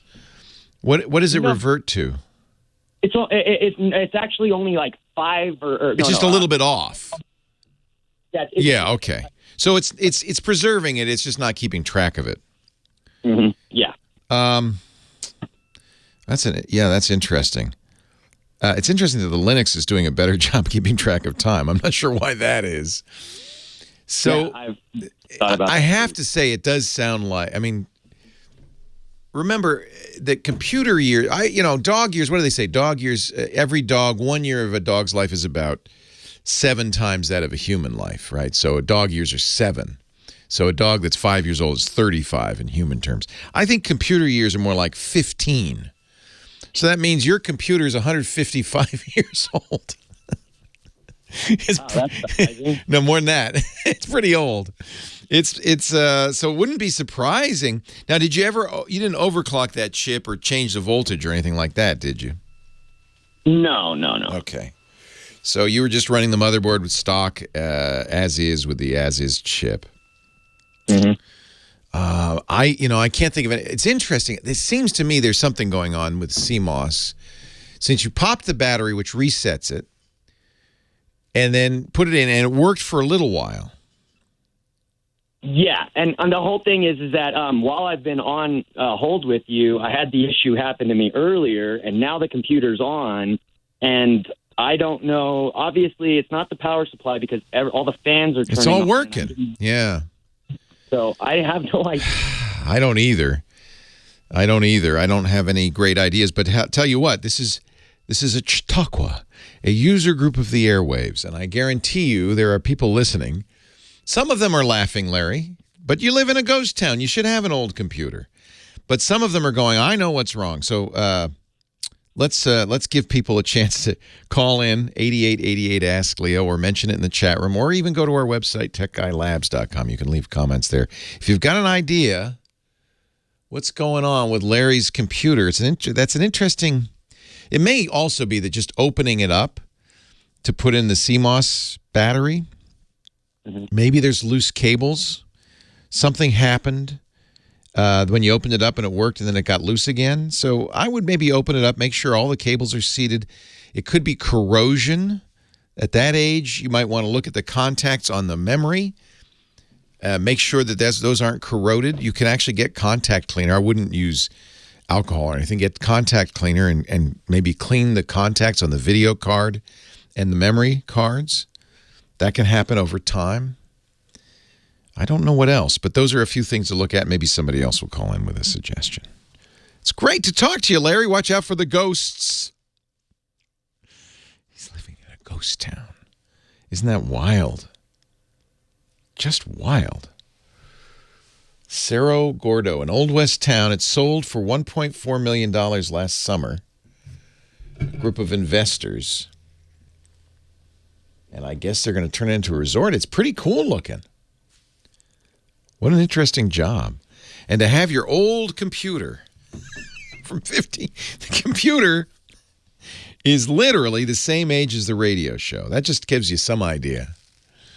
8888 Ask Leo is the website. I'm sure that's the phone number. The website is techguylabs.com. And you can, if you think you might have some suggestions for Larry, you can. It's no charge. There's no sign up. You can just go to the website. Actually, we do ask if you're going to leave a comment to log in with your Twitter or Google or Facebook account, just so that eliminates spammers. We don't do anything with that information. techguylabs.com. Leo Laporte, the Tech Guy. More calls right after this.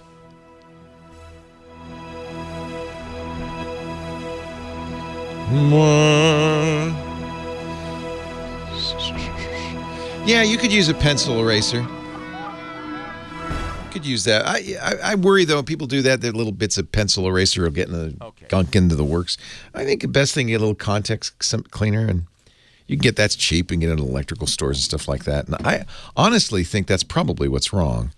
Somebody said capacitors, and yeah, it's something that old something capacitors drying out. That could do it too. Actually, that might really be the reason. Capacitors on the motherboard, but that's not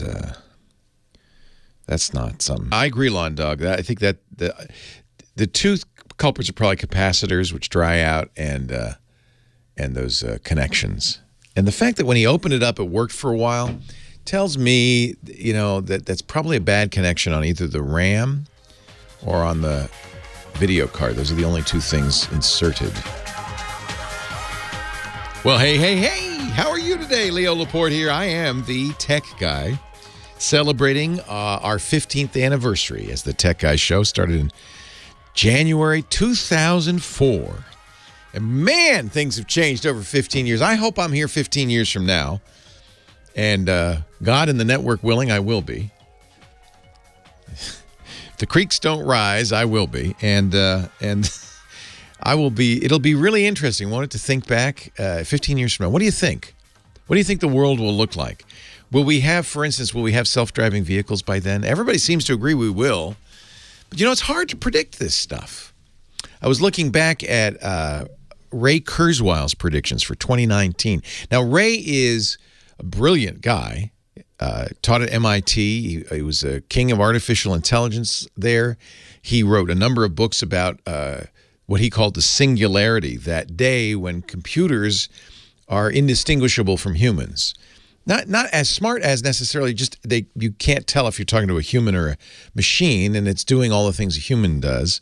He called that the singularity. He's written a number of books, The Age of Intelligent Machines, and the singularity is near and things. And, of course, in his books, he's made predictions. And I was looking. You can see him on Wikipedia, actually. I was looking at his predictions for 2019.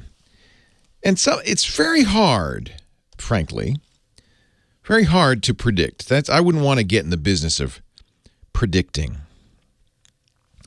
But he predicted that by this year, by now, the computational capacity of a computer that you spend $4,000 on, and he wrote this 20 years ago, that you spend $4,000 on would be about equal to the computational capability of the human brain. Nope, didn't happen. Maybe a few years. I don't know. He said the sum computational powers of all computers in the world would be comparable to the total brain power of the human race. Nope. He did get some of it right, though. Computers are embedded everywhere. Yep. People will experience 3D virtual reality through glasses. Yes. Contact lenses? No. He kind of got this part wrong. Images beamed directly into our retinas. We don't have that yet, but it exists in the labs. It might come to the market someday. What about self-driving cars? He thought by now that all automobiles would be driven by computers. Most. He said by now, humans would be prohibited from driving on the highways unassisted. Oh, if only that were true. You know, last year, actually the last time we had statistics, which was 2 years ago, worldwide, 1.25 million people died in auto accidents. Tens of thousands in the United States, but 1.25 million worldwide. And I think if we had self-driving vehicles, that number would be drastically smaller, right? But that's not happened. He said, furthermore, by 2019, when humans take over the wheel, the onboard computer system constantly monitors their actions and takes control whenever the human drives recklessly. Now, I don't think that's a bad idea. But I think there's a lot of people who, if the car took over, if you were driving poorly, would be pretty darned upset. He said by now, humans would begin to have deep relationships with automated personalities. Like that movie Her, right? Yeah. He said, which holds some advantages, the computer personalities, over human partners. Yes. They don't break up with you. The depth of some computer personalities will convince people they should be accorded more rights. No, mostly he got it wrong. And you know what? I don't blame him at all because it's a very hard thing to do. That was a 20-year ahead prediction. 15 years from now, I don't know. Will we have self-driving cars? Maybe. Artificial intelligence will be definitely more prevalent. Those voice assistants we have now, like Amazon's Echo, I think they'll be closer to human by then, but who knows, you know? It's unpredictable. There are an increasing number of technologists who are getting a little bit pessimistic about the future. There are some who think we're entering a digital dark age.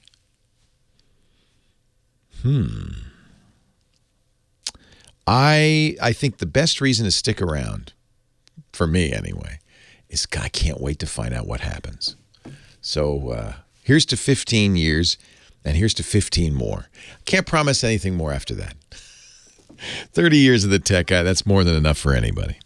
8888 Ask Leo, that's my phone number if you want to talk. That is one of the advantages I bring. I have a lot of context. I've been around. I've seen it all happen. I know how hard it is, for instance, to predict the future and how foolish it is. You notice, I kind of stay away from that. I'm not really good at that. Maybe you'd like to. Give me a ring. 8888 Ask Leo. Let's go to Scott. He's in Southern California. Hi, Scott. Leo Laporte, the tech guy. Leo. How are you? Yeah. You've been around the block a few times, right? No doubt. I heard you and Scott talking about CES and just bringing back some memories. I used to drive taxi in Las Vegas. Oh, wow. And we would look forward, for CES. Oh, man, it was a nightmare. Comdex and CES, what a nightmare. The taxi lines would be hours to get from the airport, from McCarran to your hotel. We thrived on that, though. Oh, I bet. Lines would move quick, and man, oh, man, it was a good time. Unlike, NAB would come into town, and they go to show, and they go back to their hotel, and they don't do much. They're boring. That's the National Association of Broadcasters, mostly radio engineers at that conference. So you're saying the geeks that would go to Comdex, the old Computer Dealers Expo, which ended, about 10 years ago, and then CES, which has been going on for many decades, you say those geeks are more fun? Oh, they'd go out. Yeah, they'd be out partying. In fact, I picked up, I don't think they were exactly, they were probably marketing people from XM Radio. Oh, they know how to party. Yeah, no doubt. I picked them up at the MGM, and that was back when you had separate XM and Sirius. Yeah. And our agenda was to, I picked them up, 3 of them. Our agenda was to go around, Sirius had the inflatable dogs. Yeah. The old dogs. That was their logo, the dog, yeah. Yeah. Well, not XM, but Sirius. Well, yeah. So the XM guys, their agenda was to go out and deflate. Deflate the dog. We had like 4 or 5 stops. One at the Hard Rock, one at the at the entrance to the convention center. Competition is a good thing, I think. I think that's friendly competition. That's not bad. Yep. How you must have stories after story after story. You don't drive a cab anymore? No. I'm in a big truck now. Driving truck. Nice. Yeah, I don't know what the future is for cabs between Uber and self-driving vehicles. Oh, they're hurting. I bet. They're hurting. I bet. And, the truth is, in the long run, I think, there's 1.5 million folks in the United States who make their living driving either trucks or cabs, driving professionally. And I don't, self-driving vehicles has to be a little scary for you guys. Oh, definitely. The new Tesla truck, man, they've got all kinds of on them. Wouldn't you like to have a Tesla Semi, though? I mean, that's no doubt. That's pretty sweet. That would be, yeah. Hey, it's a pleasure to talk to you. I got to run, but I bet you're kind of glad you're not at CES this year. Well, I'd like you to go again. Remember when you used to? I loved doing that. I missed doing it. It was very expensive. We would set up a big booth there in the South Hall. It was so much fun. Maybe I could talk my financial person into doing that again next year. It would be a lot of fun. It's just so expensive. We spent probably $150,000 to do it. When I did it with Tech TV, we used to go we'd have a big booth, cameras, the whole works, a truck. We did that at Comdex and then at CES a couple of years. That cost over $1 million for 5 days of broadcasting. That's expensive. It gives me chills just thinking about it. See, one of the reasons I like radio and podcasting, it's cheap. It's easy. You just bring a microphone and a mixer, you'd be anywhere. Maybe we'll do the radio. I'll tell you what. We'll do the radio show from CES next year. Wouldn't that be fun? That's what 15 years ago. That's how it started. Should have done it this year. Maybe next year. Leo Laporte, the tech guy. 8888 Ask Leo, the phone number. If you have a question, a comment, a suggestion, you want to talk high-tech, I want to talk high-tech with you. Vino, going back to Las Vegas. Hello, Vino. You getting ready for CES? Not really. I bet the locals don't look forward to those big conferences at all. No, I did attend not the first one, probably in 2003 or something. Yeah. I've been there since. You're not missing anything. Anyway. I don't think you're missing anything, to be honest with you. That's why I don't go either. What can I do for you, my friend? Happy New Year to you first. Happy New Year, Vino. Thank you. Second, I had called you a couple of months back because I was having the problem of once I got the YouTube TV, my TV would turn on automatically in the middle of the night. I do remember that. Did you ever fix that? I got to the point where you told me to turn on my TV on the TV remote, go to menu, and after that I didn't remember. So you just gave up. Yeah, because I couldn't figure out what to do. Well, So what'd you do? Did you get rid of the TV? I mean, it can't still be waking you up, I hope. No, what I did was, what I do is every night I turn on the TV and also turn on the switch of the wire. So it's powered down, in other words. Yeah. So it can't turn on because it doesn't have any juice. Exactly. Smart. So, but in any case, at the age of 82, I'll be 82 next month. Congratulations. Thank you. You don't sound a day over 60. Thank you. So I thought I'll call you when I have another problem. Good. And that was I got another Roku for my other TV in the bedroom. Yeah. And I finally installed it today, and I thought I might have a problem. But luckily, fiddling around with it, I finally got everything to work. Good. Except when they said, do you want to install these free apps? And I clicked on all of them, and now I have YouTube and all the other apps 10 times of my You don't want any of them now. You wish you didn't. Yeah, you can delete those apps with the Roku remote. As I remember, you got to be in the menu. You got to be over the app. I think if you press the option, the asterisk button, the options button, it'll give you a menu, and one of the items is to delete. Oh, I see. Yeah. Oh, well, thanks for that help. Yeah, the Roku is great. So, did you get a TV with Roku built in?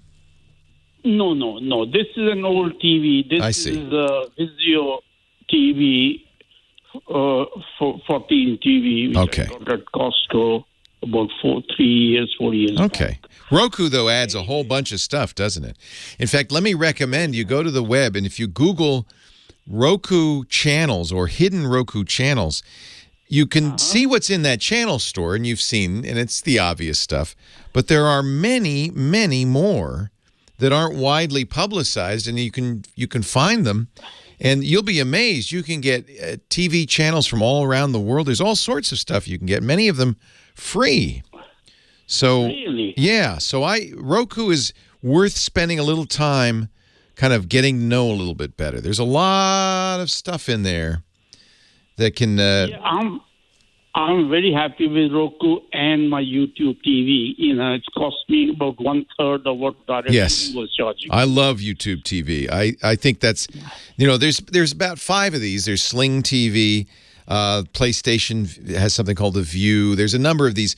What they're called over-the-top television. They use the internet to bring you local TV channels. And it's not in every market, but I gather that in Vegas you can get the local TV channels. Not on YouTube. Oh, that's too bad. But I have these the HD antennas, which you stick to the window. Yeah. So that works. Anyway. That's actually better. If you can get that, you're going to have higher quality if you can get over the air, yeah. Oh, yeah, I get that. Yeah. Now, the question I had was, I think I told you, not that you'll remember, that I've got a Sony TV and a Sony audio-video receiver. Oh, I remember this one, yeah. Okay, and I have a Bose speaker system from, when I bought it in 2000, okay? Yes, yep.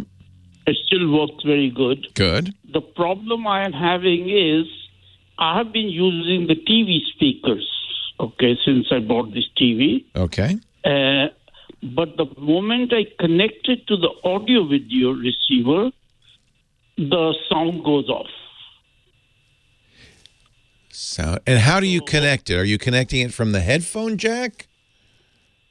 No, what I did, today I checked because for some reason the Sony TV has only one HDMI connector and 3 MHL connectors. Okay. Okay. So I was having the Roku on the HDMI connector, but I found out that I can put the Roku on the MHL connector and still get YouTube TV. Yeah, MHL is HDMI plus power. Mm-hmm. And that's the whole point of the MHL connector, is that you can take a Roku stick, for instance, and it's going to get power from the TV, and then that way you can do more with it. Oh, I see. Yeah. Because the way I read it was just a, what is this, mobile high definition link or something. Yeah. That's what MHL. It's still HDMI, but it's just HDMI plus. See, I did not know. Yeah. Yeah, so Anyway. you can use those, but I have to run, unfortunately. But hang on, I'll talk off the air with you. The trick on the audio, it sounds like, is the TV is sensing a connection. That's why I'm wondering how you're connecting it and saying, oh, good, he's going to be listening this way instead of through the TV speakers. But usually you can fix that in the, once again, let's go to the menu in the audio settings. But I'll walk you through it in a second. Leo Laporte, the tech guy. More calls right after this. Sorry, Vino, I had to take a break. You're still here. So no problem. Yeah. So thank you. What are you connecting? So you're connecting your AV receiver to the TV via the HDMI port. Correct. Yes. And the problem is when you're losing sound when? The moment I go to the TV remote and go to the menu for the settings. Yeah. And under sound, I have an option for TV speaker and outside speakers. The moment I go to the outside speakers. Oh, yeah. Okay, the sound. It won't do both. It'll only do external or internal. So the sound goes off. And you're saying you want to hear the sound. You're choosing external and the sound goes off, right? Correct. Yeah, and that's because it thinks you've got something connected to the TV that's going to do the sound instead. It's giving you the choice between internal speakers, which is the lower quality. You want to use your...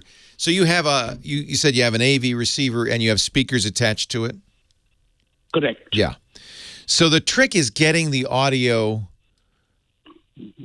Because you're talking about watching Roku, so the audio from the Roku is going into the TV via the HDMI port. You want to get it out of the TV. Normally, and I don't know if your Sony is it may be too old to have this, you'll have one of the HDMI ports will be labeled ARC. And that stands for Audio Return Channel. And the reason you have that specifically is so that you can connect an audio receiver via that particular HDMI port, and the TV will send audio back down into the receiver. You may not have an ARC port on that Sony. It's a 4-year-old TV. You should. So you might, do you still have the manual? No, these days they don't give you manuals. So you might have to search online for, I just type the name, the brand of the TV, the model number, and then manual, and you'll be able to find it. So that's one way to get a PDF file of the manual. The other thing is, do you have any other outputs, audio, particularly outputs on the TV? You probably have a headphone jack. What you really are looking for is an optical audio out. In fact, there is one optical thing. Yeah. So for that, and most receivers have optical in. In fact, they're often labeled TV audio because this is so common. You'll have to buy a special cable that matches that. So you're going to have to figure out, because unfortunately optical, there's a number of different connectors. Sometimes, most of the time, it's something called Toslink. And it looks like a little tiny kind of tunnel. It's rounded at the top and square on the bottom. Little tiny one. It's a little hatch. If you open it, you'll see there's red light coming out of it. That's the optical audio. And you connect it to that, and there's probably the same kind of connector on the other end on your receiver. Once you connect those two, you set the receiver to TV audio, and it'll all work. I see. So you'll need to get a cable that matches. First of all, check to make sure that you've got an optical in on your receiver. You probably do. Most AV receivers do. And then you'll need a cable on the AV receiver. Yeah. Oh, okay. Because what you're going to do is you're going to buy, and you can get this at Amazon or Monoprice at lots of places. You're going to buy a cable with the right termination at both ends. It's probably Toslink, Toslink at both ends. You're going to get Toslink. They're $10. Toslink cable that'll go from your TV's optical out into your AV receiver. Then, of course, the TV, you'll have to set it to external audio. And the receiver, you'll have to set it to that optical in. And that usually is TV audio. Okay. Does that make sense? Yes, I have understood that. And if I have my TV remote... I got to run. Leo Laporte, the tech guy. Vino, I asked Vino about his TV, and most TVs, and his included, have a variety of audio outputs on his TV. He wants to get the TV audio to go into his AV receiver.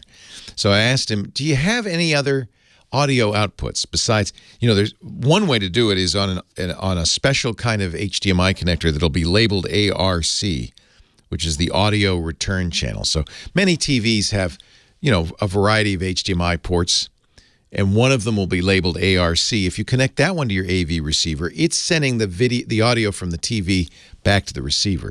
And since his audio is sourced by either the Roku or his antenna, the audio is going into the TV. You've got to find a way to get it out of the TV into the AV receiver so that you can hear it. He says, as soon as I switch in my settings on the TV from internal speakers to external speakers, I can't hear anything. That's right, because the internal speakers already have the audio. They're built into the TV, but you've got to when you tell the TV, send it out, you've got to somehow connect something to that external output. That's either the HDMI ARC channel, or, as in his case, he has an optical audio out. That's actually the best way to do it. He's got optical audio out of his TV. You need to get a special cable that matches that optical audio out port. Usually it's called Toslink, and connect that to your receiver. You'll need to get the right connector for your receiver too, usually also Toslink. Looks like a little, highway tunnel. It's tiny, but it looks like it's rounded at the top with little corners, and then it's square at the bottom. It's hard to describe. You could Google TOS-LINK. You'll get a picture of it. If that's the kind of connector you have, then you get a Toslink optical cable, plug it into both ends, tell the TV to send the audio out the external port. It might even have as an option out the optical port, but usually that's not necessary. And then tell the receiver, I want to hear the audio that's coming into that optical port. Often that's labeled TV audio, because that's such a common way of getting your TV audio out. Boy, is that complicated. Yeah, railroad tunnel. That's what it looks like.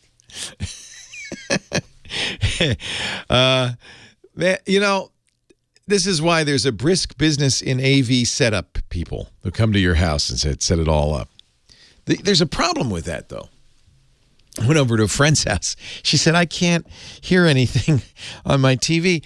I said, well, how's it set up? She said, I don't know. The guys from Best Buy came and installed it all. I don't know how it's set up. And that's when you go, oh, what are they? And I don't, you know what? This is crazy, right? How many of you listeners that are geeks have 5, 6, 7 remote controls on your coffee table? And in order to watch, I just want to watch the game. You got to turn this on, set that to this to that. I once wrote a manual when we went on vacation for the house sitter. It was a 10-page instruction sheet on how to watch TV. There's got to be a better way. It's crazy. And honestly, if I have to move, and I've done this, and I just take all the cables out and I move, I have to relearn everything to get everything set back up again. Now, Dr. Mom says, oh, no, you need the Harmony Hub. Yeah, good luck with that. Then you can ask Amazon's Echo, hey, Echo, watch the game. Hey, speaking of which, I got a bone to pick with the NFL. I am not happy, and I'm surprised this is even legal. And why isn't the FCC looking into this? Have you noticed during the NFL games, There'll be a short 10-second, they call them blipverts, little tiny short ad. It's obviously sponsored by Apple, although I don't think they ever say that, where the announcer says, want to know more about the game? And then says, hey, SIRI. The guy says it on the TV. Hey, you know who, Apple's voice assistant. Who had the most, he asked some inane statistical question, the most rushing yards for the NFL in history. And I guess that the premise of the ad is, now you know how to ask Siri about that.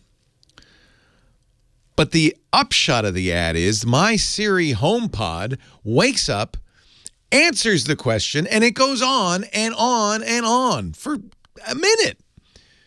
And I'm sitting here watching the game shouting, hey, you know who, shut up. I'm watching here. I can't even believe that's legal. Remember when Burger King did that with the Google Assistant? And they actually, in order to do it, they modified the Wikipedia page, I think for Burger King, or maybe it was, maybe it was like Whopper, one of their sandwiches. And then they said on the ad, hey, you know who, tell me about the Whopper. And then because they'd modified the Wikipedia page, and that's what Google used for the data to tell about the Whopper in the Google Assistant, basically, they got the Google Assistant to do an ad. Got in trouble with everybody. Google immediately stopped that. Wikipedia reverted. Nevertheless, it was a very successful ad campaign. Drives me nuts. I don't know what, the first time I heard the NFL did it, I thought, they're in trouble. I guess not. And Mikey in the chat room says, well, it's not their fault. Your Siri should be smart enough to only answer you. No. Line 3, Noah, Van Nuys, California. Hi, Noah. Leo Laporte, the tech guy. Hey, Leo. Good to talk to you. Nice to talk to you. Call you, but here we go. Here we go. So a couple of weeks ago, my girlfriend, she had, and I say that lightly, had a Galaxy S7. Uh-oh, what happened? Well, apparently she couldn't remember where she put it. It was actually on the back of a bumper of a car. It took off and we couldn't find it. Yeah. It's okay. I found it. I was walking around the block calling, finally heard it. I'm like, where is it? It was in the middle of the street. Yeah. So it was still working. I got it, picked it up, and unfortunately the screen is just gone. Oh, dear. But the upside to it is that the phone still works. So I was actually able to luckily take out the SIM card. I'm sorry, the SD micro card that all her photos were being put on. Oh, good. So you saved that. Yeah. Good. Able to do that. The only thing that we're not able to get off of it is the contacts. And so here's what happened. So I checked to see whether or not it was actually going to, I guess, like the Google account and saving through there. No, it's all being put into the internal, like, hard drive on the phone itself. Right. So here's two questions. Question number one is we want to try to remove that file, which I think is like a VCR file or something. Yeah, so it's VCF. VCF. Yep. So you can, if the phone is working well enough to hook up a USB connector to it. Yeah, it is. Okay, you can connect it to a machine, and you'll need either the Android file transfer app on a Mac. On a PC, usually it can just see it, and you should be able to see the internal hard drive, and you're going to have to dig around because it's got funny folder names. Yeah. Now, does this sound like this might be possible? So basically, I was doing some research, and this is where I got stuck. So it's saying it could be located like at data, like .com, Android. You just kind of, you're going to have to dig around. It's probably in the Android data folder. Okay. It might be marked as SD0, even though it's not an SD card. Android, it's not designed for you to be rooting around. If you've done it enough, you can usually find stuff. Okay. It's there. One thing you could do is just copy all of it. Right. And then at your leisure, in fact, I would do this, at your leisure on your hard drive, go through it and see if you can find it. You might even be able to search for it. Dr. Mom's given me a link we'll put in the show notes at techguylabs.com for recovering your Samsung Galaxy contacts. But as long as you can access the internal storage of the phone, it's all there, and you'll be able to get it. Good job. And I presume that you bought your lovely girlfriend a new phone. Leo Laporte, the tech guy. Did you? I had to turn off your sound so I could take a break there. But did you get her a new phone? She got the iPhone 8. And good. What happened was, she's always had issues with the Android, and I get that, and it's fine. And Apple's the iPhone's much easier to use, and I applaud her for that. That's great. I have a Note 9, a Note 8, which I love. Very nice. Yeah. But so now the next question is, and I'm sure there's a way to do it. So we're going to probably have to figure out how to convert those contacts that are Android to go. No, that's a standard. VCF is a standard file format. So I could probably do somehow transfer it directly. You'll be able to import it directly. You might even be able to. VCF is a card format, a data card format that is standard. If it is VCF, you're golden. Yeah. Good. Yeah. That worked? Yep. Thank you. I really, really appreciate it. Enjoy the show. Been listening to it for God knows how long. Thank you, Noah. It's great to talk to you. Thank you very much. Take care. Have a good day. All righty, you Okay, too. Bye-bye. Bye. Hello, Diggity! Leo, Happy New Year, pal. Happy New Year. I'll be with you in just a second. But Take your first, it's time to tell people about Carbonite, the data protection platform for business. For so many years, we've been talking about Carbonite, in using the word backup. And there's backup. Backup's involved, but data protection's more than just backup. You need a provider for server backup. You need endpoint protection. You need somebody to protect your critical systems. This is complicated. That's why so many companies now are looking for a single vendor that can do it all, and that's why they choose Carbonite. One vendor for all your data protection needs. They offer scalable, secure server backup solutions, flexible deployment models, flexible recovery options, things like high availability. That means, in a business, your data is down, your data is inaccessible. That means revenue lost. You want to get back up and running fast. So they have real-time replication and cloud failover. So if a disaster strikes, you're back up and running in seconds. There's backup and recovery for physical drives, of course, but also virtual machines, cloud-based environments. There's a lot of benefits to that, too, because you're never locked into any one cloud environment or one storage environment. You're much more flexible. Over 200 operating systems, applications, and platforms are supported. You've got end-to-end block-level encryption. It is the single vendor solution for your workloads, your risk tolerance, your business objectives is Carbonite. So simplify your environment, eliminate gaps in your data protection, reduce costly redundancies. You need Carbonite, your secure, trusted provider offering award-winning customer service 7 days a week. Learn more about Carbonite and their data protection platform for business. It's the best at Carbonite.com. Carbonite, Carbonite.com. And we thank Carbonite so much for their support for the Tech Guy Podcast.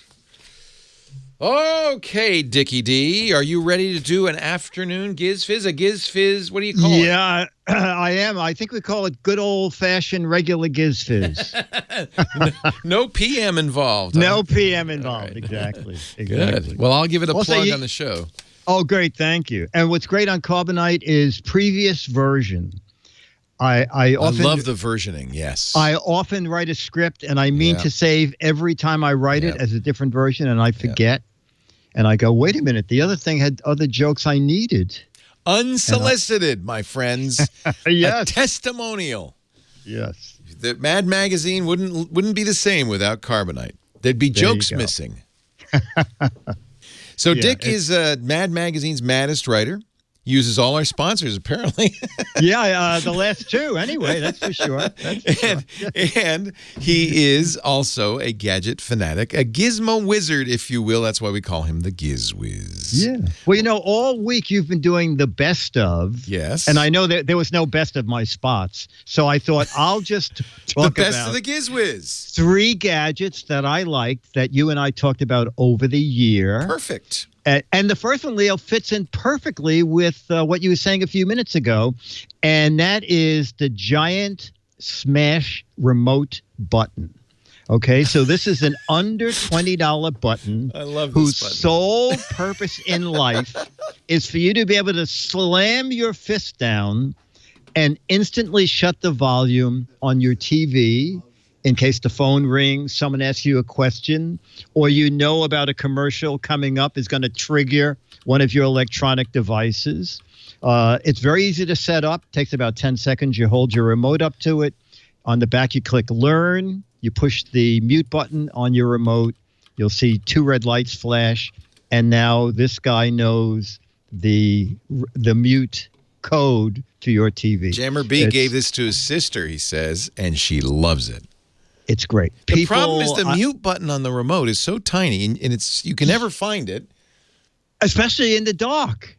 Or And so anytime, yeah. Yeah, anytime, you're right. So this is like probably 500 times the size of the remote button. The second thing was from my spouse, Dennis, who said, if you do any wrap-up, please mention Turbo Pot. Oh, I've got to get these, yeah. You know, Leo, it's like, you know, you guys Is use Dennis heat the cook? sinks. He's the cook. Yes, yeah, I'm the eater. I mean, it's a mutual. It's good. It's a mutual thing. You need one of thing. each. Yeah, no. Exactly. So this is like, instead of using a heat sink to dissipate the heat, these pots have fins on the bottom to attract the heat. It turns out it works both ways. It works both ways. And they were building this cookware for commercial restaurants, and then they started a consumer version, which does very well on Amazon. And my third thing, This is you called, know by the about- way, again, Turbo Pot. And Turbo I'll Pot. give you a link at the end of this where you can find all this stuff. Go ahead. Oh, okay, great. Yeah. And the third thing is watermelon smash for the kids. I love this one too. I know. I was just going to say kids, but you know, we used it at the meetup. People love this. It looks like a small watermelon. You fill it with water. It has a little clicker on the bottom. You spin a little dial.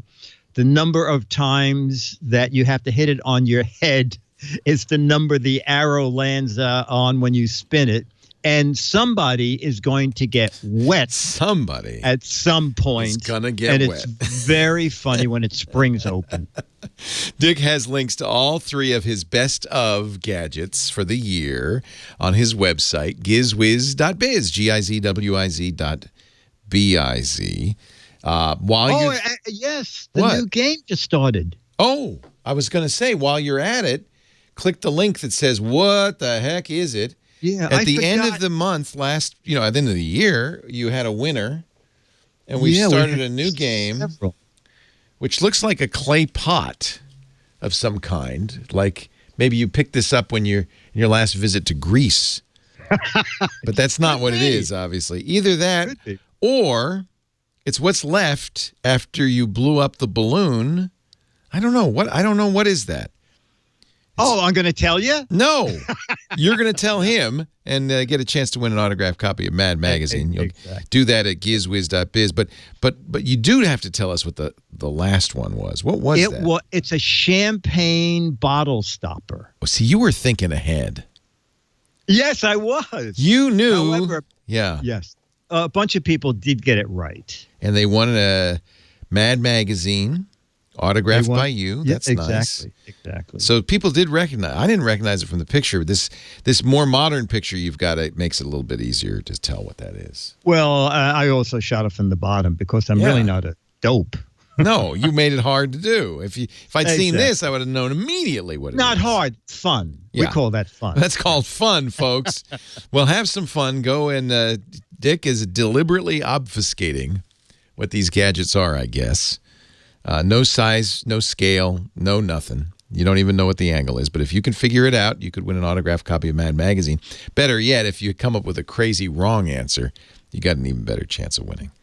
That's Dick's website, gizwiz.biz. Don't forget his podcast, gizwiz.tv. And a little program note, Dick is going to stick around, first time in 3 years, and do the Giz Fizz, which is his live on-air phone show on our stream. So don't go anywhere, where the stream will end with the Tech Guy show ends in a few minutes. Ends just for the day, not forever. I'll be back tomorrow, but don't panic. Yeah, those rumors of me taking over Twitter just I wish he started would. by your son. Yes, Henry's wishing you would as well. Yeah. But no, I'm really pleased. The Giz Fizz will return to its original time, 2 o'clock Pacific, 5 p.m. Eastern, on most of these same Twit stations. So if you're watching the live stream at twit.tv/live, there'll be more Dick DeBartolo coming up. Thank you, Dickie D. Thank you, sir. I really appreciate it. Happy New Year. The same. Yep. To you and yours. Well, I think we began this new year in a very good way. I thank you all for being here. I'll be back again. This isn't the last show, no. In fact, this is the first show of year 16 of the Tech Guy. So I think we're off to a very good start. Everything I talked about on the show today is available at our website. That's techguylabs.com. And that's free. There's no sign up. You can go there and get answers to all your questions. There's a very good search app. I want to thank our musical director, Damien. Big Pee-wee, we call him. He does such a good job each day. And, of course, Kim Schaffer for answering the phones. She grooms you for your appearance on national radio. But most of all, as we begin this new year, I want to thank you. There'd be no point in doing this show if you weren't listening. So thanks for listening. And I'll see you next time. This is Leo Laporte, the Tech Guy, wishing you a great Geek Week. Bye-bye. Well, that's it for the Tech Guy Show for today. Thank you so much for being here. And don't forget, TWIT, T-W-I-T. It stands for This Week in Tech, and you'll find it at twit.tv, including the podcasts for this show. We talk about Windows on Windows Weekly, Macintosh on Mac Break Weekly, iPads, iPhones, Apple Watches on iOS Today, security on Security Now. I mean, I can go on and on and on. And, of course, the big show every Sunday afternoon, This Week in Tech. You'll find it all at twit.tv. And I'll be back next week with another great Tech Guys show. Thanks for joining me. We'll see you next time.